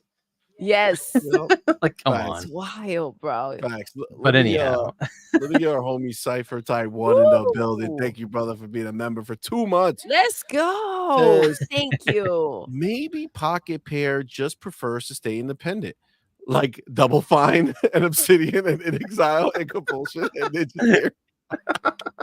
Nobody prefers to stay independent, bro. That's why you do this. yeah. You make it. Let somebody come up to me right now and say, "Yo, I'll buy your company for $100 million." I would say, Bye-bye. "Where do Let's I go. fucking sign, bro? Yep. Take this shit immediately." Fuck that. Nah, this is. Listen, you go up to Pocket Pair, you tell them, "Listen, you guys just made, 150 million after tax or whatever the case is, right? And after the cuts, like, we're gonna go ahead and we'll double that. We'll give you $150 million right now, and it's ours. You stay working. Your salary, you're gonna get a salary, a hefty salary that's gonna cover your lifestyle however you want, but it's ours. We own you. We own the game. We own everything, dude. 150 mil right now. You don't have to think about it. It's just yours clean. Come on, man. Yeah, man. I mean, I really hope they make the move, because I look at it from the sense of, as a gamer myself too. Like, I had never had a game that kept me this. I mean, I played a lot of these survival games back in the day, like Rust and Minecraft 2 kind of counts, and they were fun, but they were fun for like the first maybe month or so, and you kind of like fall off. I don't think I'm going to fall off of this, because my friends, they're jumping on and they want me to show them how to do their thing and whatnot. And I've never had like this. It's been a long time since me and my guys like started playing together online, because everybody's busy with work, but we're making time for Palworld, which is so wild. I guess maybe it's like our childhood dream to kind of like, I always wanted to play Pokemon with you, and refreshing. yeah, so it's like same boat. Yeah, so it's like I think hopefully everything kind of smooth sailing, and I love the fact that it's kind of adultish in a way. We have guns, and you kind of like, it's funny. It has a sense of humor. Like one of the pals is called Fwack, like, and it sounds like fuck. So it's like you just caught that one. Yeah. So it's like that one. it reminded me of, I don't know if he's in the chat, Far Q. I said his name as soon as I got it. Another big thing, I know PlayStation right now is probably eyeing this game right now because they are looking for that big live service game, which Palworld can turn into. Think about all the cosmetics. Think about all the DLC you could have. Think about the events where they could have this super rare pal that only appears at a certain time, and then just the freaking spike of everybody like logging in to kind of get that. Oh my God, There's a lot. There's a lot they can do if they just know. If they could see how Nintendo works with their IP, if they don't fuck it up and they really, really want to make this into something huge, I think it can be. I mean, look at Fortnite. Like, I got back into Fortnite and I haven't been playing it for 7 years just because they added Solid Snake and the Metal Gear characters. So it's like, look what that does, So if they could get something like that and just kind of do a collaboration or have Master Chief as one of your skins, there's so much shit you could do if Microsoft really wants to do it. You're not wrong, man. Not at all, man. That's wild. Yes, they have that game now, right? For a certain amount of time, that would be crazy. They have that game. For all intents and purposes, it is exclusive right now.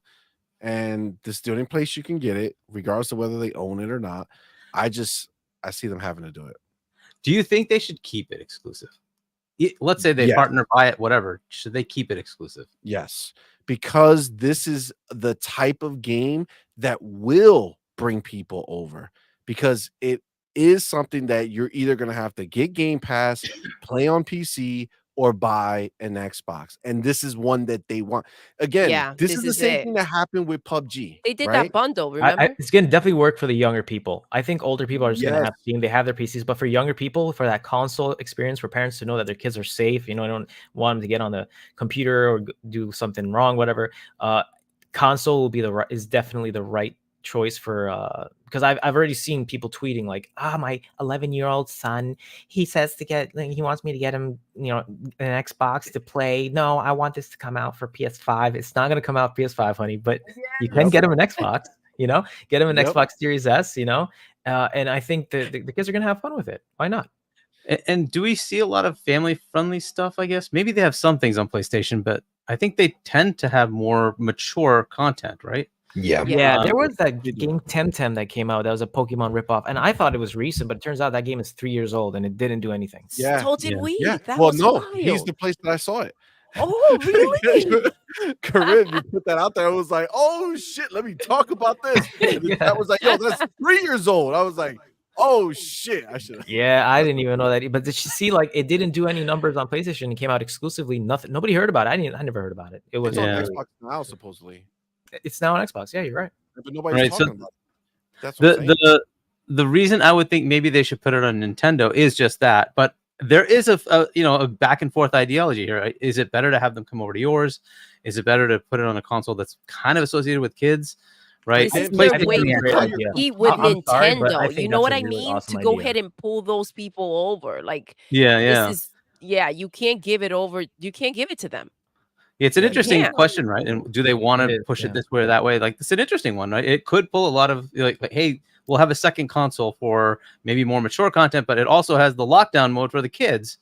And Xbox is starting to build that library, right? Minecraft alone is kind of a very big kid-friendly game, right? And then you have Roblox that they had for a while, and that moved over to PlayStation as well. But right, and then you can start like adding these kind of things in. If you have a catalog of like 15, 20 games, and it kind of makes it compelling to say, why not an Xbox, right?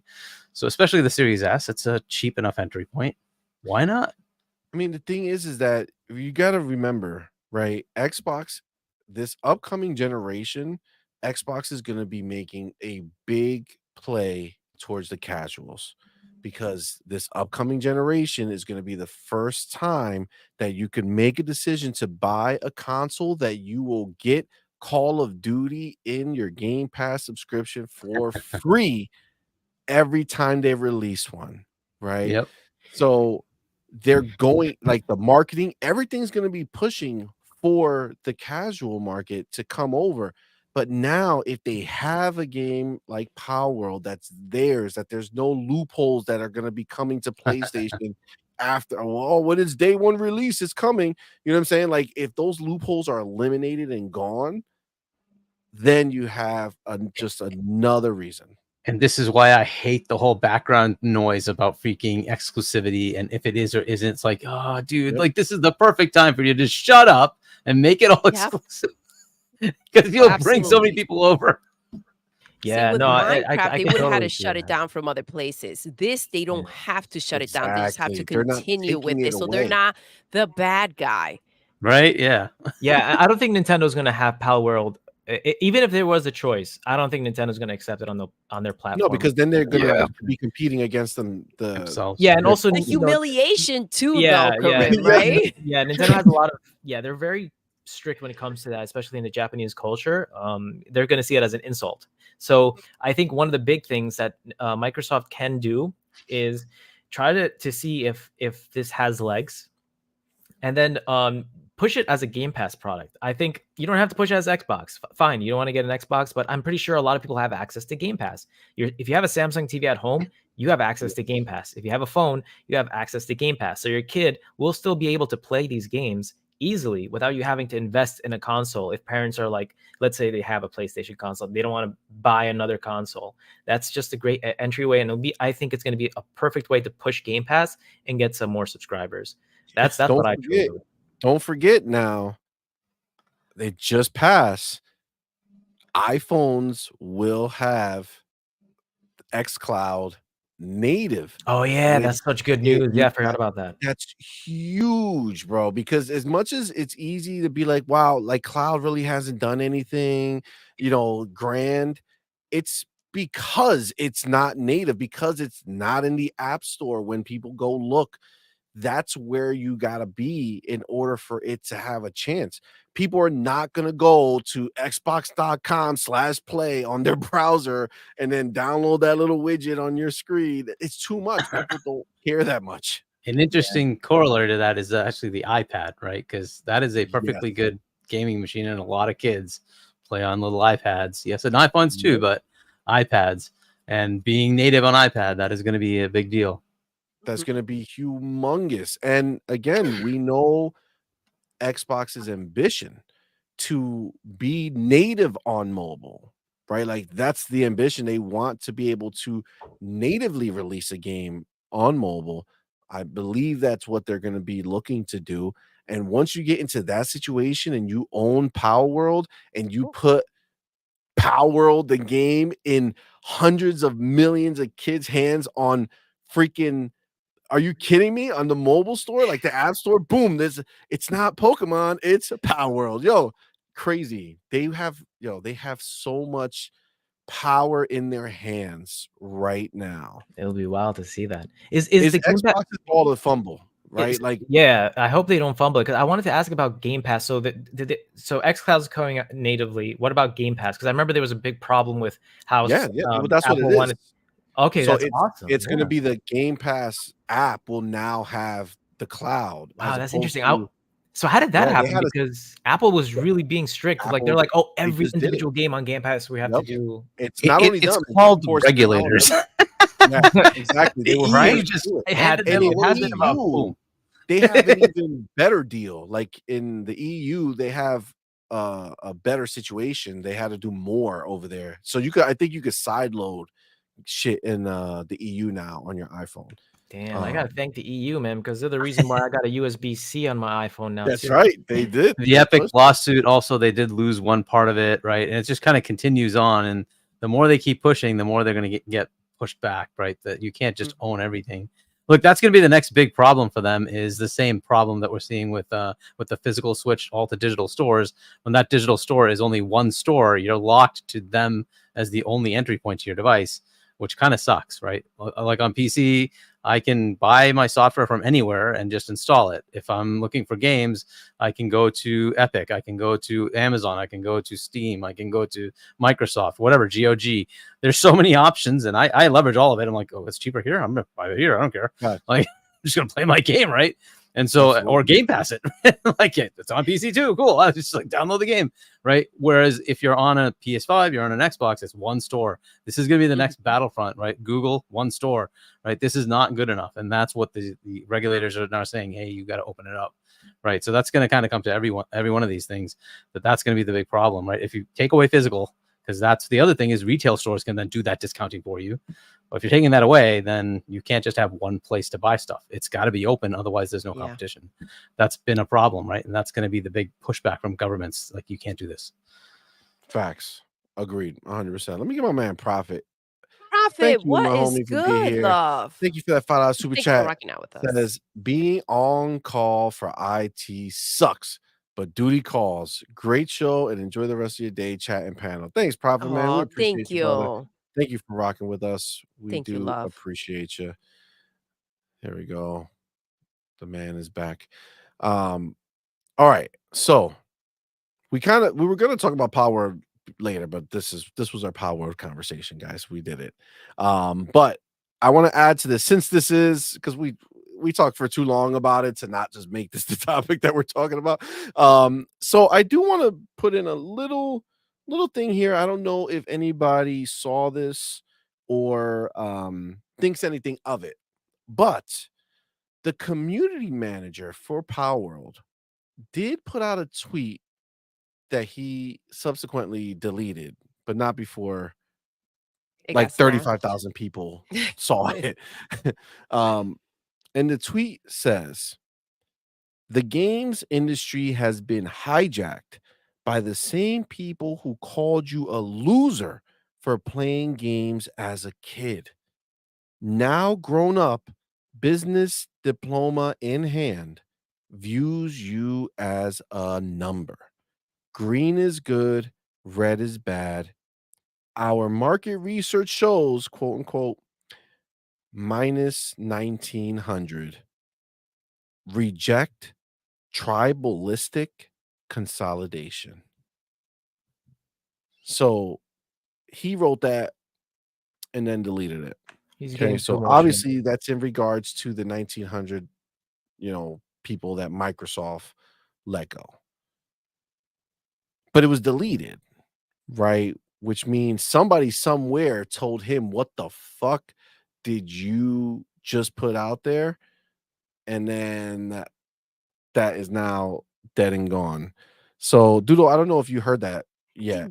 This is my first time. Okay, so what is your hot take when you hear that this guy from Palworld, the community manager, who's out there saying, oh, we did it, 9 million, 8 million, all this bullshit, or you know what I'm saying? What do you, when you hear that, him taking essentially a shot at Microsoft and a shot at the idea of consolidation, which is, talking about acquisitions, right? We're all talking about them possibly getting bought, and he gets, made to take it down because he had a lot of passion in that tweet. So that wasn't a self-reflection. No, I wonder if they beat his ass. They were like, take that down, and then I'm gonna beat the living crap out of you. How dare you? I'm surprised I didn't see that. What was that?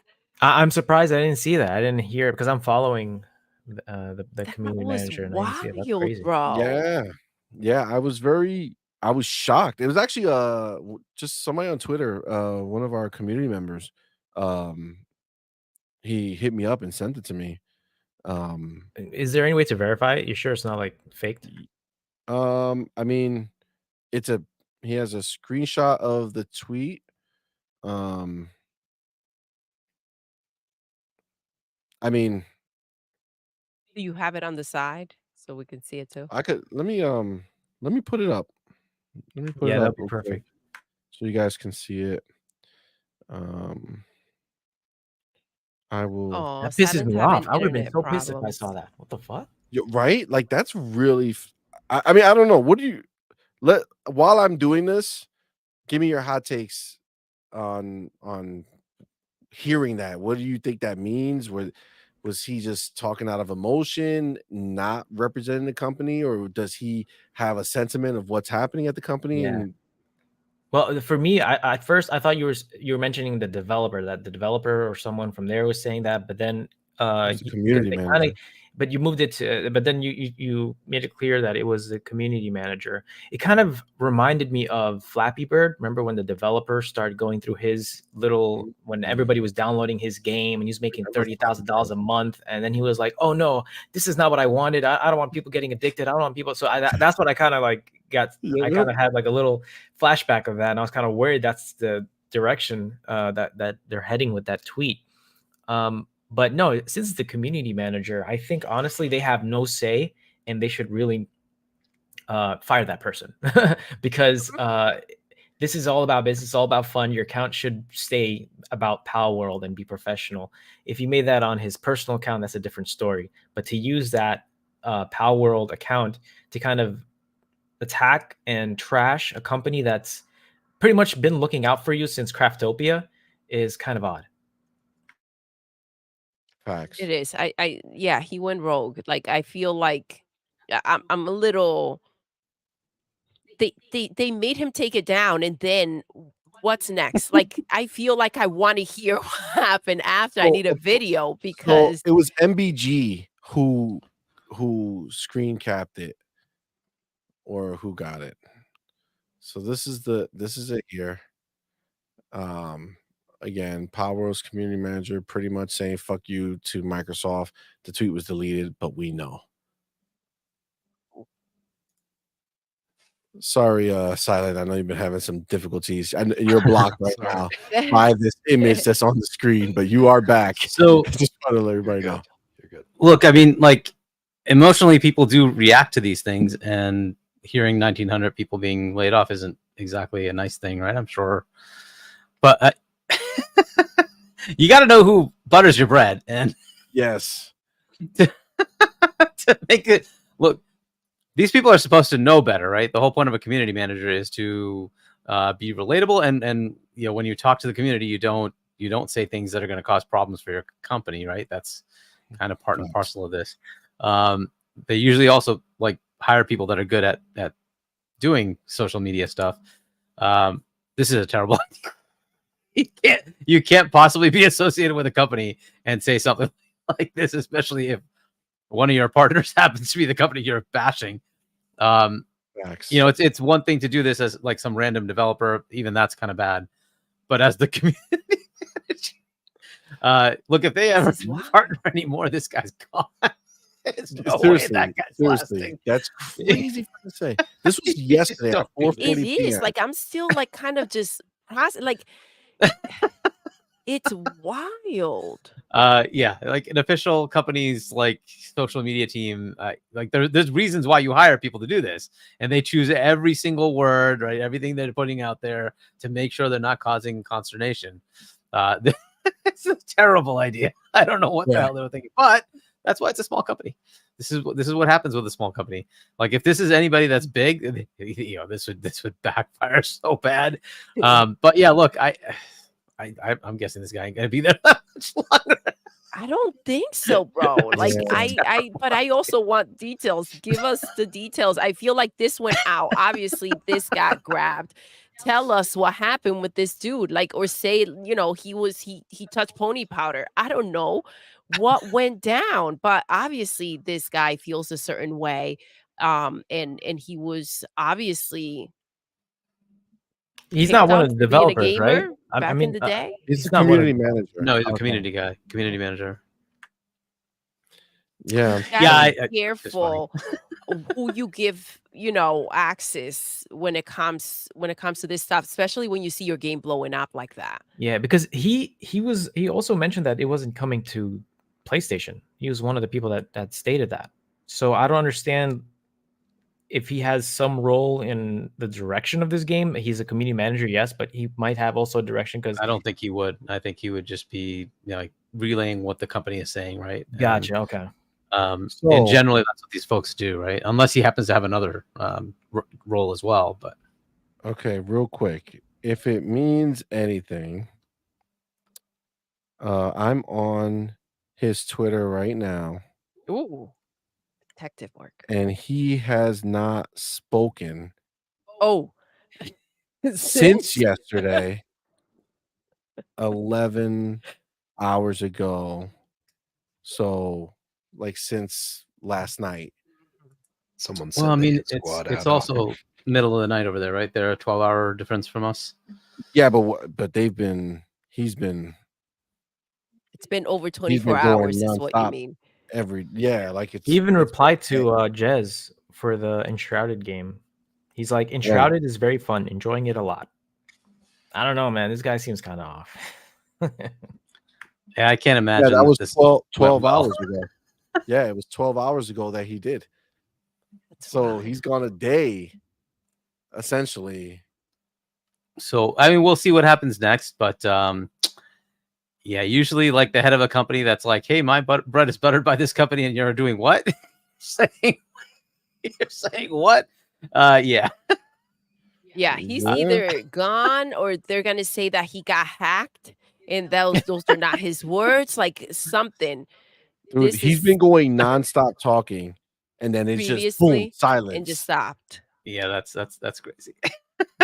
Yeah. Twitter Snake says, damn, Matt already took him out.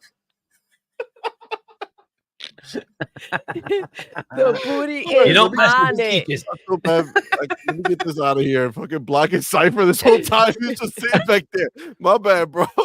Dude, you're good. You're good. Like, what the fuck? Oh my god. You're good. Yeah. So Can you hear me did okay? you see that? Did you see that, Silent? Yes. Yeah. Yeah. The optics of that. My goodness. But yeah, with how long it's been since that happened, like I'm pretty sure that's one of those moments where it's like, yep, take him out.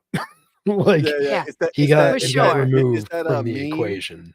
where it's like at that moment, it was at that moment right there when He he knew realized. He fucked up.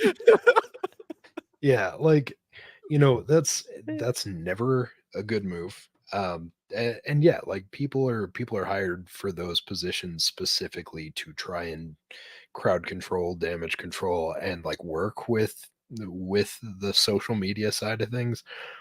That is not how you that is not how you communicate and talk with your social media. That is how you put yourself on a short list to get canned. Career limiting move, shall we say? Yeah, yes, a little yes, bit. A little bit. yes. There's He learned. He learned that day. a rapid downward acceleration in his. Yeah, no, that was a bad move. Yeah, I don't see it. I don't see how it could be a good move at all. Amit says, wait, what happened? He just joined, so he missed it. I'm gonna read it again just for him and anybody else who didn't do it, but who didn't hear it. But Bucky, the community manager for Palworld, said the games industry has been hijacked by the same people who called you a loser for playing games as a kid. Now grown up, business diploma in hand, views you as a number. Green is good, red is bad. Quote, our market research shows, quote, minus 1900. Reject tribalistic consolidation. That was a fucking tweet, bro. That was a fucking tweet, bro. What the fuck was that? Yeah. I mean, no On that worries, guy. homie. I got you, player. That was something And else. is that bro. guy in Japan? Maybe that person's here. I No, he's mean, based in nah, Japan on his account. he's in Japan. He's based in Japan. Okay. Yeah.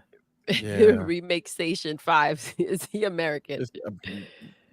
Not anymore. If he was, that's out. Microsoft Dude. pull some strings real quick. Oh my god, that was That was wild, dude. That is Yeah. pretty crazy because that isn't even like a heat of the moment. Like that's a well thought out, multiple That was- paragraph thing. That's a Yes. thought right Like, there. He's been yo. sitting on that. And it's even formatted well. You know what I'm saying? Like he didn't just write it as a block. No, real quick before that. He fucking took Like, spaces. wow. He was like, this is gonna be an emphasis. This is gonna I mean, assuming it's true, I don't know if it is or isn't, but like, assuming it's true, my God, that was really bad. Yo. This is the thing. This was too well written for MBG to have come up with this shit. Stop, see? Wow. There's not a fucking way he wrote that shit right there. I don't care what type of voodoo he was trying to do. There was no AI couldn't have put that shit together that way. So he had no chance. I'm telling you. Sometimes these people get loose. He was like, you know what? I'm riding high. I can say whatever I want. I can say whatever. Sniped. They're like, motherfucker, you didn't even make the game. You're a community manager. You have no value outside of talking to these people. You have one job and you fucked it up. That went to his head real quick. He's like, my opinion matters now. No, it doesn't. Good Man. I just have I just have a feeling he probably can't put that one on the resume as a reference. No. Maybe not a good idea. So, I was a part of the launch of a hit game that I cannot tell you what it is. What happened that led him to leaving the company? Well, he, for some reason, stood up in the middle of the meeting and just pissed all over the table. I don't know.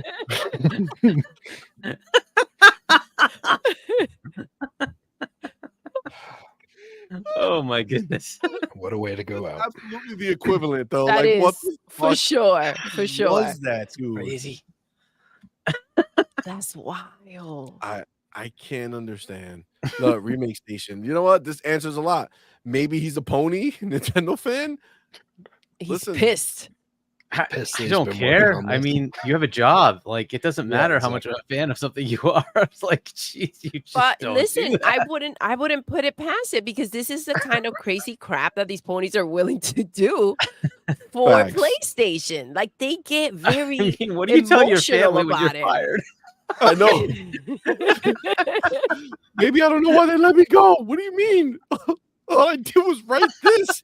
And you know, immediately she took the phone, slammed it, and uppercut him. Just slam, uppercut, you're gone. I mean, you have no excuse. Like, your job is to do this. Your job is to put out social media to like you can't possibly like explain it away. There's just no reason for this. It makes no sense. Amir said, at least have a burner to say that. Right? Yeah. Yes. Yeah. Oh my god. Judah Roar says apparently that happened recently where I worked. Someone pissed on their boss's chair and desk. Oh my god. Holy shit. Wow. Wow. Okay. Razor Ultra says those stock options ain't gonna mature now. Oh my god. Oh my god. This is wild. Micah Ford in the building. What's up, player? What's Thank up, you for being baby? here. Thanks Says for rocking with us. better not see MBG attempt to come back to Xbox. Yeah. No, they can Well, keep if he him. wants to, go ahead. No, they can keep him. Still gonna be annoyed at you, but whatever. Listen, they're all gonna buy Xboxes. Okay, Of no course they matter are. whether we accept them or not, they're gonna buy it. They're gonna own it. Twittery Snake says, nah, it's 100% real. I saw it when it was up. Oh, Oh man, let's go. damn. That is wild. Thanks for the confirmation. That for booty's that. gonna It's handle that. wild. But I feel like they probably replaced him. Oh yeah, I mean, let's not act like this is fucking rocket science what he's doing out there. I mean, pretty much anybody would be smart enough to not write that message right there. Dude, I don't even think freaking PlayStation would have the balls to write that. No, Right? no, not at all. No. Twitter Snake says Matt called his connections with the Yakuza who also snatched Jim Ryan. Yo, where's Jim? Bucky's Twitter is just gonna stay with that last one message. That's it. That's the image. last we've heard of him. Oh my god. Damn. Yeah. Oh man, the Bucky's done. the chat all feels like he's gone now. Yeah. I think everybody agrees. I think that's safe to Yeah. say. Why you are gaming says Hoodie Canuck What's up, took out that baby? pony in real life. Hashtag oops. Hoodie Canuck is a talented sniper. Yo, will he take you is. He's out. on point. He He's will take you out wild, indeed. man. All right. So oh shit. Cypher Type 1 said in my Chris Tucker voice, damn, he ain't gonna be I there was for thinking that Palworld 2. Yo, the fucking famous damn God. ending words in the fucking That's ending credits. perfect. I waited for that movie So for hilarious, so wasn't it? long. When Rush Hour. Yeah, So Rush hilarious, Hour. Rush Hour. Yeah, Yep. it's so I hilarious. thought there was gonna be a Rush Hour. Damn, he ain't gonna be in Rush Hour 3. Waiting for Oh, 4, Yo. but I don't know if that's gonna happen. That was That- in the works for a while. Yeah. Yeah, I know, man. They're too old now. Yeah, they are. I feel Blind like they're Riot. still making Nah, movies. Jackie Chan can still do it. Dude, He's he's, did a he's movie with John 11, Cena, but he's yeah. fine. It came out Movies pretty he's good. made, they've been really good, and he can do it, but he just looks so old. They're gonna have to fucking de-age this dude with AI. Which they because can do now. They can do all that, right? They can, but he And definitely I'm looks sure like Chris Tucker can like- still deliver those lines. Oh my gosh, yeah. No, have Yeah. you so heard his freaking voice funny. lately? Oh boy. I haven't. is it Oh fucked up? man, He's yeah, old, man. Really? yeah. He does not sound like the Chris Tucker of old. Oh, that sucks, man. That blows. That blows. Well, he's the reason Um, that the movies were taking forever to make anyway. I remember Jackie Chan had to cut his check in half to give it to Chris Tucker just so he could do it, and then they moved his name to the top, and Jackie Chan was like, "I'll take the cut from selling it in China." So That's yeah, wild. he sucks for Wow, that. I didn't know that. That's wild. All right, hold on one second. I gotta... Okay, so yeah, so all right, so that's our bars on Palworld. I think we got the full explanation of what's going on over there, and this was a fun deep dive over here into the mind of a crazy person who had everything going for him, literally at the top of the world, and he just jumped off the building. It's a problem. All right, so that being said, another thing that Jez had mentioned was that they fired most of the team or the department that's responsible for printing the game disc or getting physical media made. Now, whether that's true or not and all this other stuff, when you mix that idea with what we know it's happening in real life, a la Best Buy saying, fuck that shit, we're not selling these things Yeah. anymore. Walmart saying, fuck that, we're not selling these things anymore. My question is less about this particular situation and more just about the idea of this all digital future that, if we remember, Xbox was trying to bring us into back on the Xbox One launch before they had to change everything. Not all digital per se, but they were really pushing into that, digital era. Are like, how do you guys feel about it? Because I could tell you, like, I've been digital since, I don't know, since before the Xbox One era. So I don't buy physical. I've bought in physical for collectors edition. And I think they're still going to have those. They're still going to have collectors. I hope so. I hope so, because Collector's that's edition, yeah. special. We need that. But for that, and every once in a blue, years ago, not even lately, but like years ago, maybe a Black Friday had like a super duper cheap physical copy of a game that I was like, all right, fucking let me get this. Because the digital version costs more money. So I was like, all right, I'll just get this. But that's it. I have not. That was years ago. I haven't bought in a physical game outside of collector's edition in forever. So for me, I'm all for it, right? And it also makes me think about the idea of what they're doing or what they're planning to do, or at least what we think they were planning to do with their next console, which is make that cloud hybrid, which is a situation where it is better that it's all digital at that point. I mean, where do you guys sit on it? Is this like a big deal? Is this something that you guys are personally affected by it? Are you guys still buying physical? I know my son, Madman, he is, still holding on to the idea of physical. He likes getting physical games and Not physical so much movies. as yes, More so steel movies. books. Yes, he Yeah, loves them. but But still, like he's yeah, still kind of holding on to this he's changing a physical little bit. Yeah. world. So I like, does it affect you guys? Do you guys give a shit? Do you think it's the right move to get rid of the disc? Where do you guys kind of sit on it? I really, I think I'm welcoming it. I really love it. I don't know why, but I love the fact that we're kind of pushing the medium now. I'm a collector. I love physical. Don't get me wrong, but I feel like it's outdated. It is very outdated. Ever since the CDs have become keys to unlock a game, I was like, all right, just get rid of this shit. Just give us digital, because it's kind of ridiculous where you have a game that only is like a couple of like gigabytes or megabytes, whatever, and then you have to download 100 gigabytes of data in order to play the game. So what's the point? What's the point of the CD? It's just taking up space. I have to put it in to just have that key to play the game. So I think I know there's a lot of people holding on. They want to like keep physical going, but we got to push the medium forward. It's going to be digital, whether you like it or not. It should have happened a long time ago. Remember, Sony was the ones who decided on the size of the CD. That's the reason why the sizes are so big.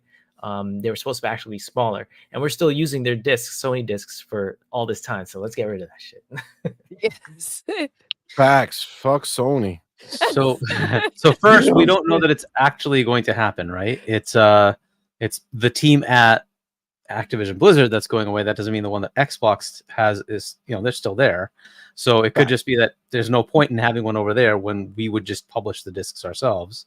So Agreed. Xbox can do the physical part themselves, right? So, and they have their own publishing arm that does that all over the place with all the retailers, right? So it could just be that they're just consolidating that down. They don't need multiple teams doing that. There's no point, right? So we'll just do that with the Xbox folks we already have.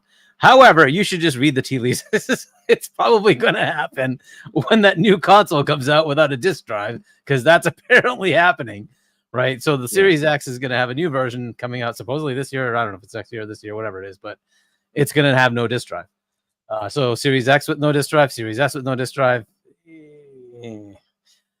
Now, look, I kind of like having the drive, and the only reason I have that is because I like my 4K Blu-ray movies. Right, the game, true, it's exactly bit for bit the same whether you buy it on disc or whether you buy it digital or you play it on PC. It doesn't matter which store. It's the same exact bloody game, right? You're not really changing much.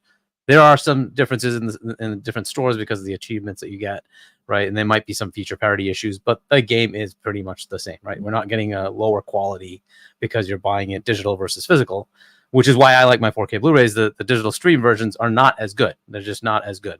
Right. So the same thing could be said for music, right? CDs were a higher quality, you could say even vinyl might have been higher quality, but CDs were definitely a higher quality. Then they had even higher quality stuff with SACD and DVD audio, and that never took off, right? So there's FLAC out there if you want to do like lossless audio on the music side. Almost nobody uses it. They just use MP3s or streaming with Spotify or Amazon or YouTube, right? They all have streaming services available to you. So you could just use that, and it's just convenient, and people just use it, right? It's mostly good enough. Good enough. And that's the thing. So if you're an audiophile, you're like, this is stupid. Why aren't people going back to the physical medium or going to lossless audio? Why isn't that taking off? Well, because people don't want to pay for it, and they don't hear the difference in general, right? Some people do. If you have a good enough system, you probably will hear it. But that's the thing, right? So most people just give up on that and say, what I get from my YouTube subscription or my Amazon subscription is good enough. I'm just going to use that. Okay, fair enough, right? And you can buy music in like $1 a song or even less, and you're like, why not just do that, right? It is what it is, right? So that transitioned over. Movies, it's like it's not looking that great for the 4K Blu-rays. So I hope they keep making them, but even that's kind of like fizzling. Because the stores don't want to sell them either. But that's not even the stores; they're just not selling.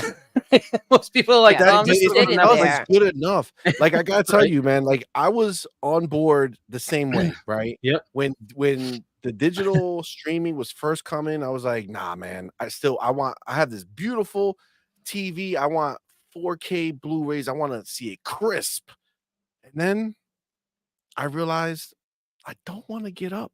Accessibility. I want to Yeah, be it's able just to put click, on a click, movie click. and be like, Yep. you know what, babe? This shit is trash.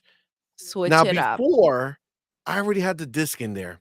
Trash movie, I'm going to finish it because I don't want to go get it. I made the mistake. I have to live Because with that then you're like, decision. what if I make another mistake? What if I get Exactly. up, switch it up, and I make another freaking mistake? Yep. It's so simple. And I was against it too, because I kind of feel like I need to hold what's mine. But like, even with like shopping and going out there, like, I don't want to go pick up the freaking stuff. I want to go ahead and download it and I'm done with it. Like, Yeah. there's not enough time. And you think I'm going to waste more time going to pick it up on top of it? Just download it or waiting for it to freaking ship out. Like, download the damn thing, play it or watch it, and click, clickety click. Yeah, Done. and it starts to make a difference when you have very large screens, right? So in our entertainment room, it's a projector, 140-inch screen. You can tell the difference. You can 100% tell the difference. That's double my. Yeah, you can 100% tell the difference, right? And then the audio system, we have a 7.1.4. You can tell the difference. It is absolutely better with the disc, right? So, and this is the thing you run into, right? But like, there's so much more convenience. Most people have a 55-inch TV. It's going to be hard to tell the difference. That's just the way it is, right? The distance to like size, you have to be pretty close to actually tell on a 55-inch TV. Even at a 77 or 75-inch TV, you have to be like 6 to 7 feet away before you can actually tell 4K. It's just the way it is, right? If you're 15 feet away, you're not going to tell. It's just not going to be there. Your eyes just can't perceive it. So that's the difference. If you have a big screen, you will see the difference. And that's the problem you run into. How many people have that screen? It's just not that common. And that's why it's starting to dwindle, right? Now, again, on the game side, I have to stress, it's the same exact game. You're not changing the game. It doesn't matter, digital, physical. It's literally the same bloody game. So it doesn't really matter how you get it. It just depends on whether you want to have, like you're saying, a steel case, right? People like to collect steel cases because they look nice on a shelf. Cool. But then you have to move them. Yes. And that kind of gets annoying, right? I mean, sitting right behind me is a 4-sided bookshelf of probably like 1,000 Blu-rays, right? If I had to move that thing, man, would that be annoying? But I like to watch movies that way, right? I've stopped watching movies and TV, but I like to watch it in full fidelity. So if I'm going to watch something, say Lord of the Rings, right? The Dolby Vision, full 4K extended, that's the way I'm going to watch it. I'm not going to stream it. It's just not going to be the same, right? So that's the difference. But in this case, yeah, I mean, a lot of my games are Game Pass. It's a digital download. Whatever, right? PC went digital a long time ago. They really did. I don't see the complaints there. Yeah, I literally have a box full that's probably about like yay big of all my old PC games. I'd have to find a freaking CD player, DVD player, put them in the stupid computer. I've never touched them. This is the thing. We're in that same situation with games right now, in the sense that streaming, I'll tell you right now, you go on play GeForce Now with the 4080 tier and you stream that shit. I don't need it. I don't need to be playing locally. It looks better and it plays better than the game does on native on my Series X through a stream. Yeah. Oh, that's the difference with PC, by the way. If you actually have a PC, you'd actually see that difference. So you have one, right? You have a 4090 at home? I have a 4090. Oh, yeah. Yeah. But what I'm saying is like that I have to be sitting here, right? But for me, we have 6 kids. Yeah. I'm on my LG Cloud whenever I get a moment, you know what I'm saying, to play, and I'm streaming to my little screen from GeForce Now. They think I even have depending on the game, 120 FPS. I was streaming Fortnite, 120 FPS. Glorious, beautiful, and it's convenience, bro. It's just this is where we're going. And right now we're all the big craze of having the hardware that's gonna be worth it, but soon enough we'll all just be renting this shit from Microsoft. No, I don't want that. I don't want. Listen, No. I'm not saying you want it, but again, rewind to back when CDs and DVDs were first thinking about going away. You couldn't conceive it, right? It didn't make any sense because it didn't make sense. But when you can sit down on your sofa with a phone or a game and you have a controller and you're playing it streaming and you cannot tell the difference, that no matter what you try to do, you cannot feel the difference, that feeling will go away from you and you'll say, why do I need to have another box over there when I could just pay for Game Pass and it's part of my setup? Let me take away the fear curtain. The thing that's going to actually happen is the elements that you need to take away the latency headache will just run on your device. It won't matter. Like, your phone is very powerful these days. We just don't utilize it for games as much as we think, but kids do, right? So what's going to end up happening is, like, the background elements will stream to you from a cloud, but the foreground element will just run here. It'll just download that specific piece. It'll run natively on here. And so you will never feel the latency. Your device will be running at that local, but the background elements that you don't care about, but they're nice scenery, they'll just come to you from the cloud. Right, they're going to get to that hybrid mode where it doesn't matter what device you're on; it just has enough power to do that piece. Right, and once it gets to that point, that's where it's going to go. Your TV will just run it native. You will never care. I mean, that did blow my mind. It's just I still want to have my own digital collection. I still want to collect digital, so I could still have that. Streaming, the only scary thing about it is that it's like that. I can agree, you don't own it. It's not yours and you don't own it. But at least with digital, there's some sort of ownership there. But it could be owned. Still have that protection. Right? You can still own it. So, for instance, when you do GeForce Now, it's your Steam library that you own, right? And it just shows up streamable. You can just stream it to your device, right? Yeah, meaning you don't have to have a PC that can game. You could just download on your bootlegged ass computer or laptop or phone, log into Steam, buy the game. I meant like getting rid of digital and just going completely streaming. No, I'm just talking. I'm not saying you ever need to. It's not that they'll get rid of the hardware. I'm just saying you'll always have PCs. You'll always have PCs. You won't need it. You know what I'm saying? It'll just be your TV will be your, like, that'll just be the standard. Every TV that's bought is going to be a game console de facto, and you just have a controller, and every person who buys a new TV in the world will have the ability to play a game if they sign up. I don't know how far that's out. Maybe that's 5 years, 10 years, whatever it is. But I mean, already people who buy Samsungs today. Yeah, if you buy a brand new Samsung or Game Pass on Xbox and GeForce Now in there. So, I mean, this is already happening, but it's not at scale where people are just, because people are still attached to it, right? But again, like, look at Hargeet, right? He's still clenching his 4K movies, right? But how many people do that? You know what I'm saying? We have all, for the most part, accepted that Netflix and HBO Max and Paramount Plus is good enough quality to get me through my next episode of, I don't know, Stranger Things or whatever that you watch. Yeah, whatever we watch, it's good enough, and that's really where we're going, man. We're gonna get there, and it's gonna make it's not even like us. It's the next generation, right? That comes up and says, "What you need to you need to have a." I just use my iPad, and I just play my game.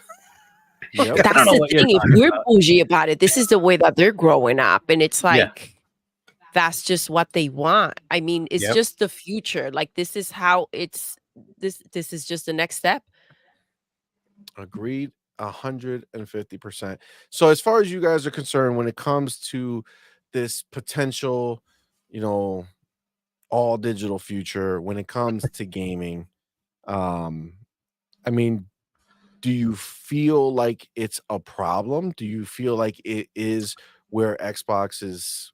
So my one problem is I have multiple Xboxes in the house, right? And when the Xbox One started, they had this awesome thing where I could say, I have my family list, and everybody has access to my games, right? Yep. And then the entire media decided, what, the internet? You need the internet? That's going away in 5 years. What are you doing? What do you mean? Like, you buy an iPad and it needs the internet, right? But if Xbox does it, that's the end of the world. Facts. Okay, so Xbox had to reverse that. By the way, PlayStation was going to do the same exact thing, and they saw that, oh my God, they think the internet's like a bad thing. Oh, we need to change this whole plan. And so they changed their plan, and they never announced it that way, right? But that feature would be fantastic.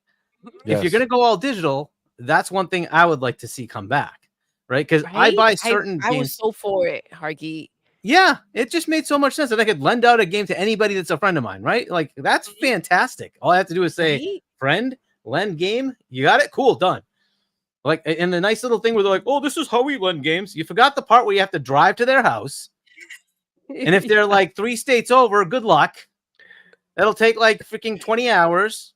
And good luck getting it back. And they have it. Good luck getting it back indeed. Good luck getting it back. You got an asshole that's like, oh yeah, man, I'll totally I'll bring that back to you next week. And then 4 years later, they're like, oh, dude. And I own it, so I can pull it back anytime I want. It's like, geez. And don't like, worry about a everybody in my disc family being broken or just scratched. gets my games. Or Yeah, lost. that was so awesome.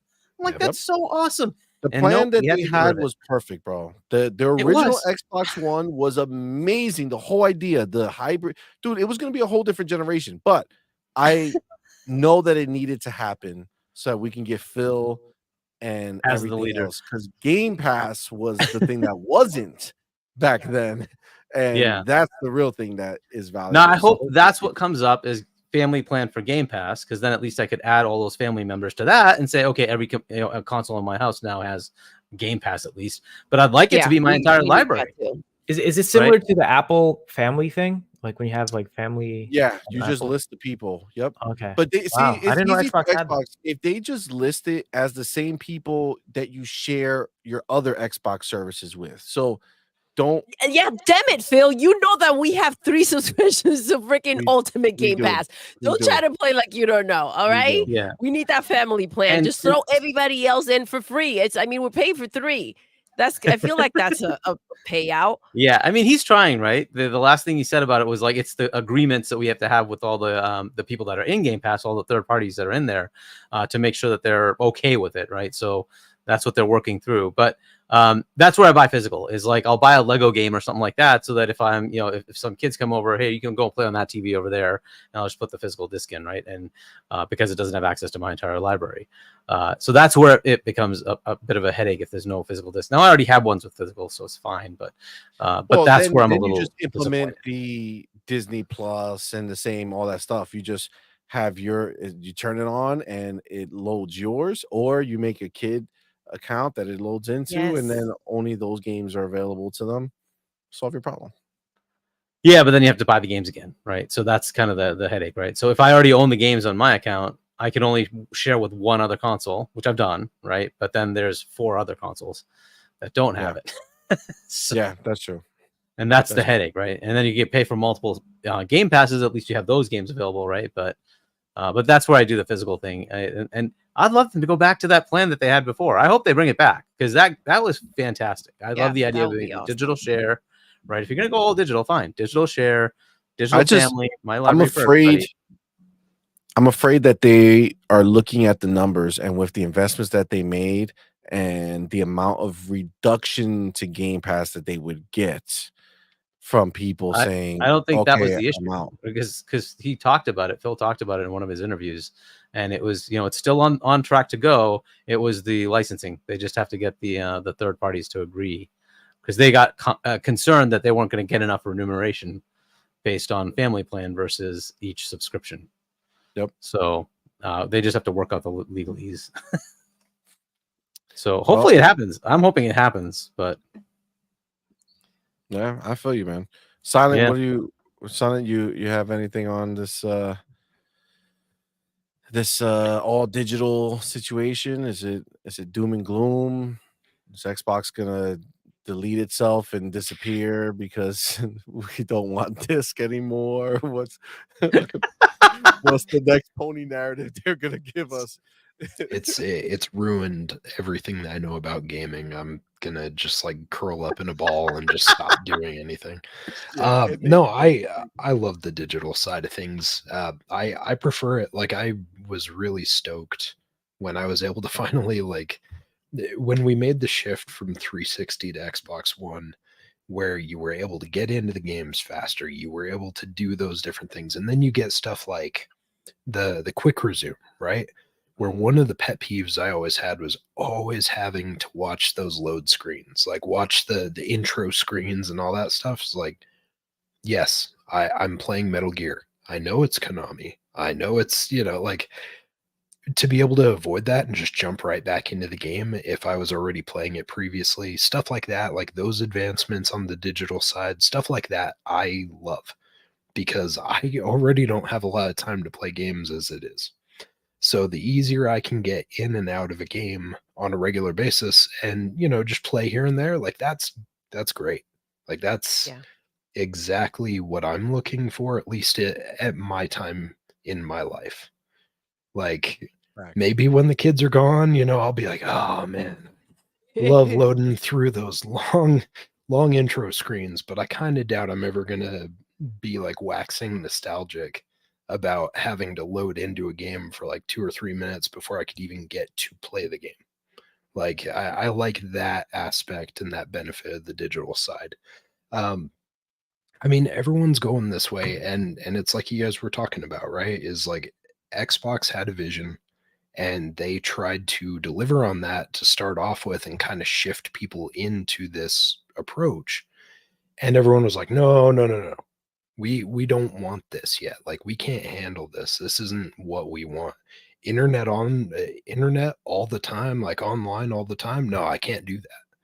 And it's like you look at it now and that's where we're at. Like it's just the norm now.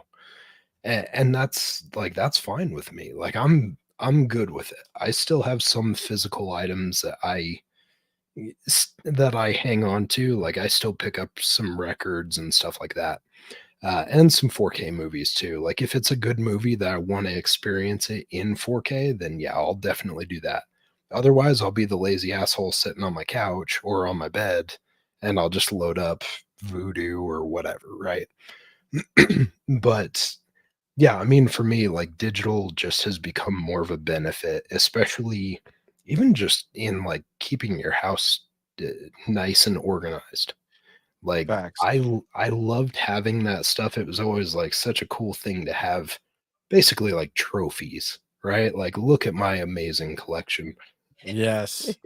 And it's great, but man, it just like when I moved from our old house to the new house and I was like taking discs out, compiling them like into cases and stuff like that, and I saw just how much excess waste I had and like how much crap I had to get rid of for the move. I was like, never again. Yeah, it's Like freaking wild, dude.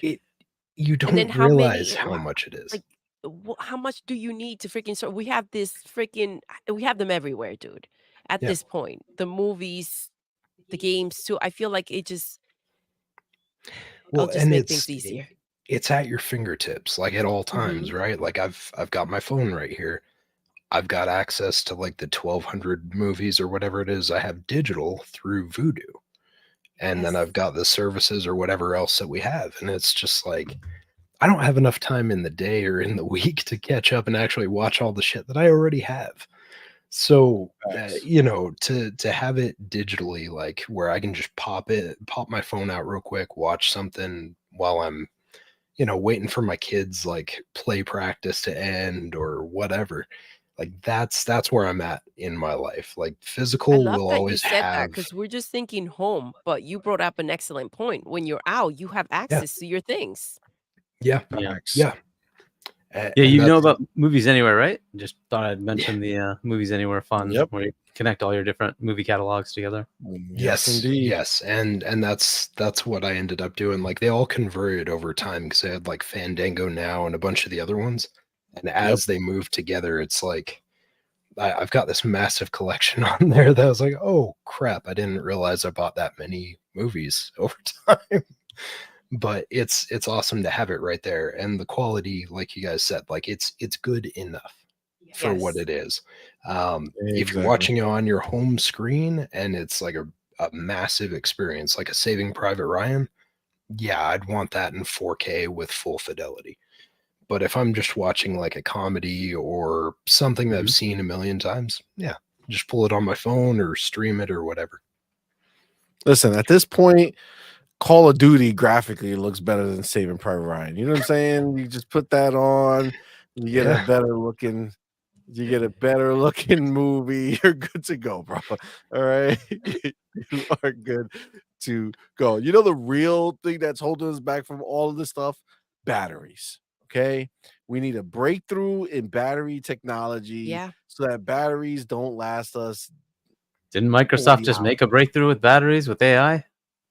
Yeah, Samsung actually just did one too with the S24 And I was just gonna Ultra. say, Samsung has some really cool technology.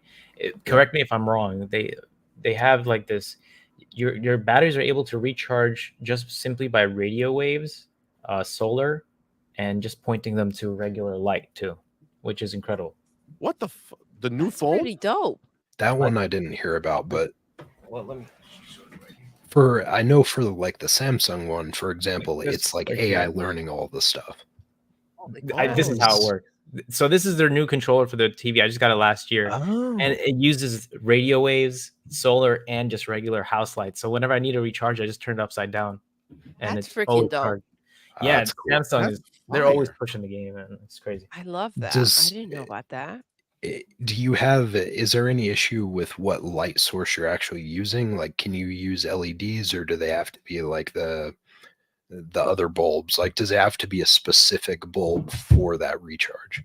To be honest with you, I really don't know. My bulbs are just regular, like I forgot the name, but they switch. Philips Hue lights. They're regular Philips Hue lights, and that just charges it fine. That's awesome. Wild. I hate changing the freaking battery. Yeah. They should do the same thing with the controllers. Yeah, the controllers. They need to do that crap. Like, you need to be able to just have a controller that the battery just fucking lasts. You know what I'm saying? Months. You shouldn't have to change your battery more than once a year. You know, every 6 months or so, you know, change the batteries. That's twice a year. Yeah, that's twice a year. All right. So twice a year. That's it. I mean, 6 the months. Elite 2 are incredible. The Xbox Series X Elite 2 is. I think the battery is great. Lasts a long time.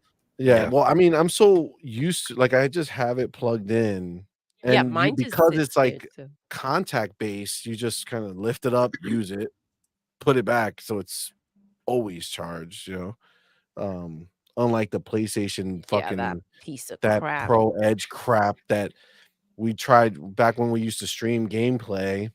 So annoying. You couldn't make it through a fucking stream. The damn thing would die. It just freaking passed out and died after charging for over 24 hours. It was embarrassing. Yeah, it's just too many bells and whistles in there. Too many. Yeah. Well, hopefully when Xbox takes the bells and whistles and puts them in a new controller, we have actual battery life in our version. From the freaking light bulbs, that's dope. Wild. Yeah, I love that. Cool.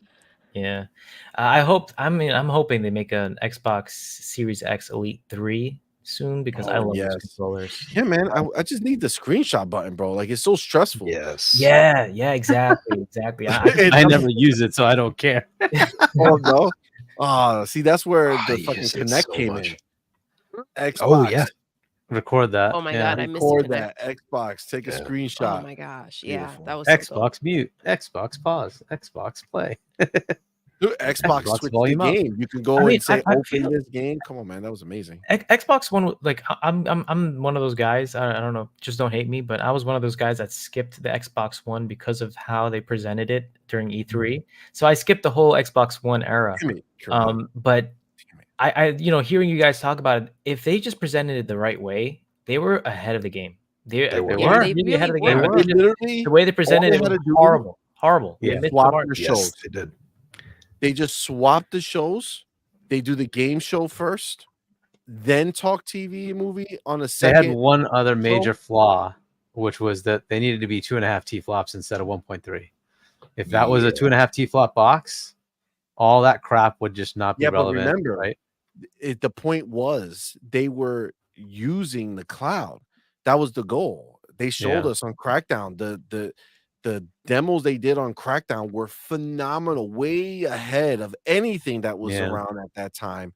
But the fucking online only situation got taken away, and it was like, well, now we can't count on them having the cloud. It's too late to change what's in the box. That's the only reason this happened to them. They also should have. Sorry, go ahead. No. Oh no, go for it. Go for it. Yeah, the other thing I think they should have done is like the PS5 when it came out, it had a digital version and a disc version, but like good luck getting the digital version. That's what they should have done as far as the release of the with Kinect and without, and just said, we have two versions. There's a $400 SKU without it. We're only making like 2% of those, and I'm going to sell 98% of the other. We just won't tell you that, right? And hey, at the beginning, people will pay the $500, right? And then you slowly ramp up the $400 version later in the gen, a year or two later, right? And that way you have a whole bunch of Kinects out there, which the reason they're doing that is they want to make sure that the Kinect is a peripheral that's readily available for developers to use, right? Otherwise, they would never make games for it. So they said, hey, it's mandatory. They shouldn't have said mandatory. They should have just had two SKUs, right? And said, the majority of the SKU, we're not going to tell you this, but the majority of the SKUs that you're going to have out there just happen to have the Kinect. Just like PlayStation did. The majority of the SKUs they had out there were the one with the disc drive. Fine. Like the enthusiasts are going to buy it first. They don't care. They're going to pay the $500. They pay it. That's fine. Right. They may not even connect them, but like Kinect, they'll just throw it away. They don't care, but they're going to pay the $500 and buy it anyway. Right. If they had the power narrative and they had the two SKUs, I don't think it would have been as big of a deal. Everybody was annoyed with the one, daily check-in to make sure your digital games were yours. I mean, is that not what kind of happens now? Like, don't you already have you're always authenticated. Right. So like, okay. It's like, it's not even daily. It's like moment to moment, like any moment of time they're checking to make sure that the shit's yours. Like, okay. That was the big deal. All right. I think one of the other really important things for them that just kind of blew up in their face when they showed all this stuff off, right?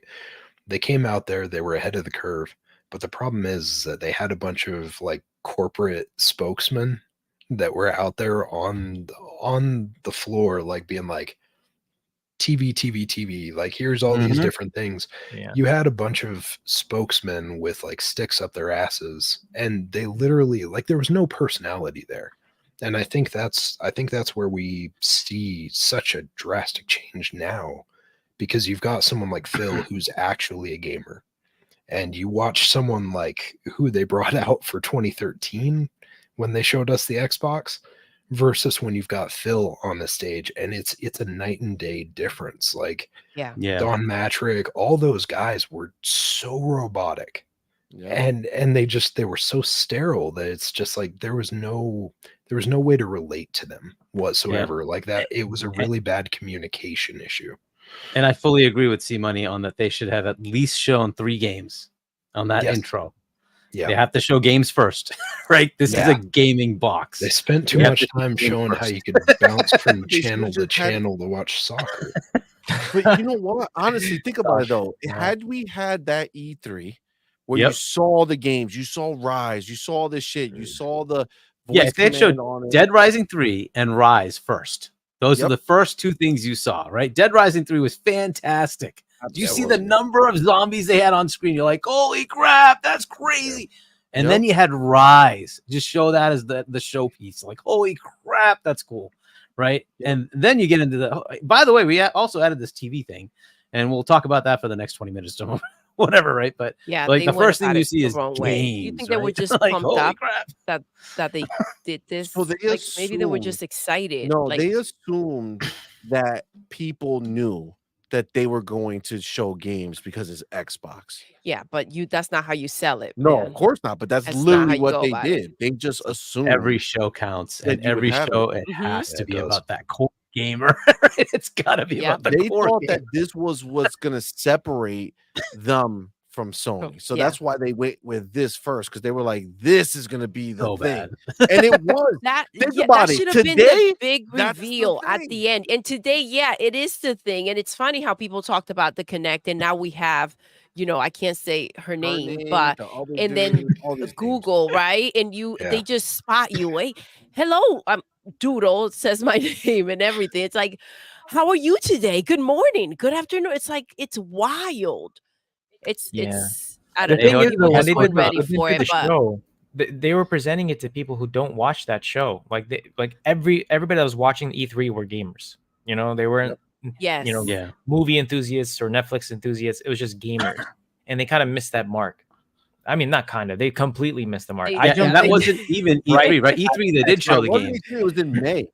It was the it was a month- pre-show, and that's the only Yeah. thing they showed. CES is where you do the other thing and say, hey, we're giving you a new They movie messed up. peripheral, a new TV peripheral. It's going to do all these TV things, right? And we're partnering with this TV manufacturer and this TV. Like, that's where you do that kind of thing, right?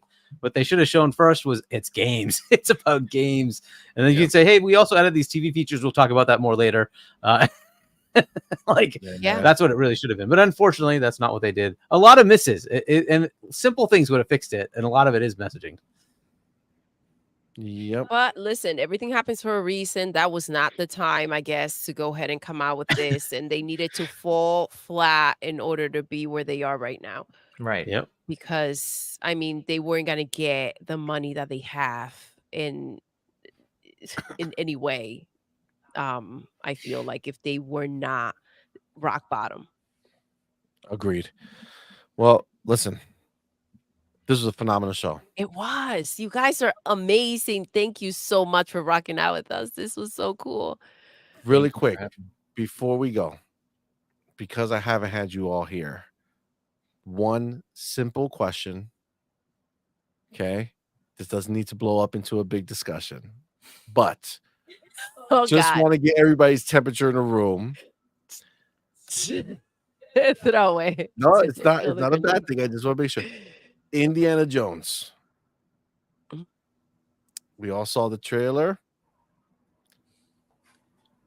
Okay with first person indie, or are we negative on first person indie? All right, I'll go first, I guess. I'm good with it. I already kind of knew in the background because I'd heard about that from a while ago that it was first person. I just like want to put it out there. But I've known it was, and so I was not like shocked or anything. Oh my God, what are they doing? Like, it's fine. It's machine games. This is what they do. I'm fine with it. It looked good. That's what really mattered to me. Oh my God. It looks fun, right? And it's got like that classic indie smile, and it's like it's perfect. I love it. It's got Harrison Ford's face. If they had just gotten his voice, but I thought it was him. Yeah. That was wild. I was like, oh my gosh, they did it. They got me. Freaking Troy. It looks good. I love it. It looks good. Yeah, it's phenomenal. I loved it. I'm so happy. What about you, Silent? Yeah, no, I'm just fine with it. Like, those guys, they're really good at first person anyways. It's what they do. I have no problem with them following up on that. The third person sections where you're doing different things, climbing a rope, swinging, whatever, like, yeah, that's fine. I always thought it was kind of a weird complaint of like, oh, it's not all in third person. It's like, okay, well, you're usually just watching his ass and the back of his head when you're in third person. So does it really matter that much all the time? Like, the character, I would rather be Indiana Jones, and I feel like you give that impression and that feel by being in first person most of the time. Like, I want to whip people all over the place with my whip. I want to smash people, like beating the hell out of like Nazis and like punching them to death and stuff. Like, that looks like a lot of fun to me, and I think first person presents that really well. Also, you don't realize how much you don't see because your character's in the way, right? You always gotta turn your camera if you want to see something directly in front of you, right? And most of the time you just miss it because you just keep on going, And I didn't really, like, obviously you know that, but I didn't really think about that until I saw Indy in first person. I was like, man, if this was third person, you wouldn't see how detailed it looked when he just wiped the tree brush, the branches away from that little spot he was doing something on. That shit looked so amazing when he did that. I was like, oh my God, that's fucking phenomenal. Like, I was so impressed. Yeah, no, I'm definitely feeling it. The whip coming out too. You feel like you're the one so using good. it. You know what I mean? Your whip Yeah, I know. conversation, I got into a lot of situations when I first had a reaction to Indiana Jones. I said a lot of things that were taken out of context, by the way. Yep. And we'll Yeah, just for leave me, it at I'm that. gonna You be go completely- find it if you want to. What's like, Karim, Yeah, what do you think? for me, I'm going to be completely honest. I wanted it to be third person. I'm a huge third person guy, but it's not to take away from first person games. I've in the past hated first person games. I don't know what it is. Maybe because it was coming from an RPG genre, JRPGs, and I liked seeing the characters because I feel like I'm a director, directing the characters in a way where I get to see them do things and be in control of that. But ever since Halo, that kind of shifted my whole, and GoldenEye, those are two games that really shifted my point of view on first person games. But Red Dead Redemption 2 kind of just changed the game for me because I'm waiting for games kind of like Bethesda. They attempt it and they do pretty well where they have third person and first person. So I can agree that Indiana Jones looks great in first person and I'm going to play it and I'm going to enjoy it. I know for a fact I will. Red Dead Redemption 2, when they added first person, it still has that detail. I was surprised. I was like, there are animations for this first person gameplay that I didn't even notice when I was playing in third person. Like he holds the decapitated head and moves it and then pulls out the letter. I was like, whoa, this is next level. Like I could play this whole game again in first person. And it'll be a completely different experience. 100%. So that's what I was hoping for. I was hoping for kind of maybe a hybrid of first person, third person, which they did do kind of with the traversal and everything like that. But then again, also I reminded myself that Machine Games did Chronicles of Riddick.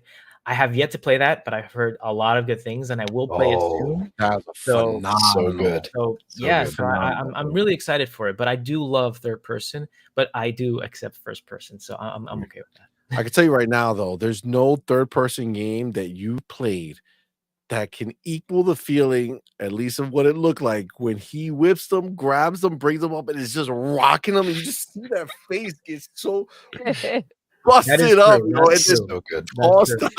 Oh my god, that's gonna be phenomenal. It is. It's gonna be wild. I'm excited. All right, guys. With that, we're gonna end it up here, man. Thank you all so much. We went long. I didn't realize how much time had passed. I know. So thank you guys. Thank you for rocking with us, you guys. Thank you. PlayStation's going third party, guys. Facts. Tomorrow. Thank you. Maybe then I'll support. Yeah, right. Thank you for the chat for coming through.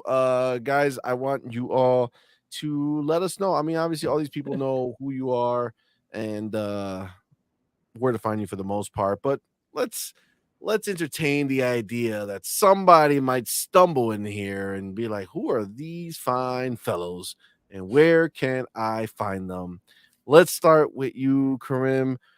Let us know where to find you, what you have going on, what YouTube channel you want us to look at. Shows. Tell us, man. Very easy. You can find me at Kareem Jovian. I'm on all platforms, whatever platform works for you, but I'm more on X, Twitter. So just stay following me there, and then I'll update you guys on the news that I'm opening up. I'm finally bringing up my gear up to finally do some gaming content. I've been tweeting a lot and posting a lot, but finally I want to film and I want to do some really cool content. So just follow me at Kareem Jovian. That's it. K Jovian on Twitter and X. Thank you. Thank you for hanging out with us, man. Super dope, this man. was Appreciate awesome. you, brother. Silent Cypher, my man. Thank you again, brother, for being here. Tell us where to find you, what you got going on, when you got it going on. Let us know. Well, thank you so much for having me. It was awesome getting to hang out with you guys. Hargeet, it was great to see you twice in one day. It was cool to hang out with you and carpool a little bit. Kareem, it's awesome to meet you, man. Hopefully we'll get to chat some more. And as far as where you can find me on Wednesdays at Xbox International. We do our show at 7 p.m. Eastern Standard Time on YouTube. You can find me on social media all over the place as Silent Cypher. If you want to play any games on Xbox, Silent Cypher's the gamer tag. Feel free to add me on there. Play some Fortnite, play whatever, Call of Duty or whatever. As long as I'm around and my son isn't making me play some Palworld. Although I guess maybe we'll play some Palworld too. Palworld is awesome. But yeah, no, it was awesome. Chat, thank you so much.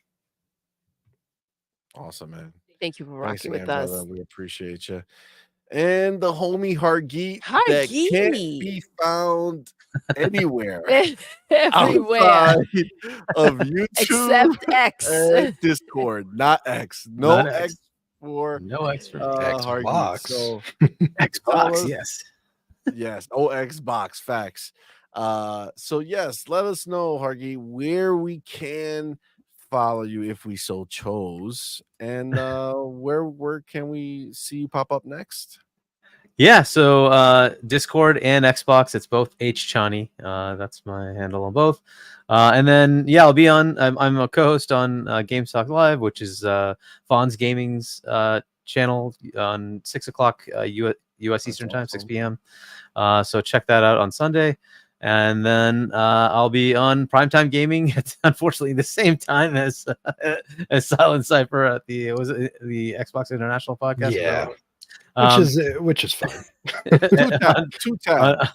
on Double Barrel Gaming. It's Boom's Primetime Gaming podcast at 7 p.m. US Eastern Time. So check that out. And I'm also part of Game On Daily, so check that out as well. GameOnDaily.com and YouTube.com/GameOnDaily. And there's always Septic Sauce, which is Gaz's channel, and he's always pretty hilarious. And you can always check him out on Twitter. He does a lot of fun posting and likes to, do a lot of I guess spicy stuff as far as going against PlayStation fanboys. So and that's Septic Sauce on YouTube and Twitter. That's also his thing on Twitter. So check that out. Thank you for rocking that with us. Absolutely, man. Well, thank you again. Hopefully we can have you guys back on soon. Yes. This is a weekly show, so we'll be knocking again eventually, guys. So thank you all. We really appreciate you giving us your time and coming to hang out with us. Again, thank you, chat. Remember, we are not done. We start our weeks here on Sundays. Sunday, 10 a.m. Eastern time. We will be back with Morning Quest with Doodle and CMoney, and we'll be talking about something going on. We'll see what it is, but it's gonna be spicy. We have a new video coming out tomorrow, actually, so definitely be on the lookout for that. That is gonna be spicy. So we have our show on Sunday, then we have our show on Tuesday, her, him, and a guest. And this week's guest is gonna be Retri. Yes. Which is gonna be dope. So definitely come and check that out. If you missed our last one, it was with Black Viking. That's who we had last Tuesday. So definitely check that one out as well. Now this is a big one, guys. This Wednesday, we're not having our normal podcast. Why? Because it's the end of the month, which means we're doing our end of the month block party.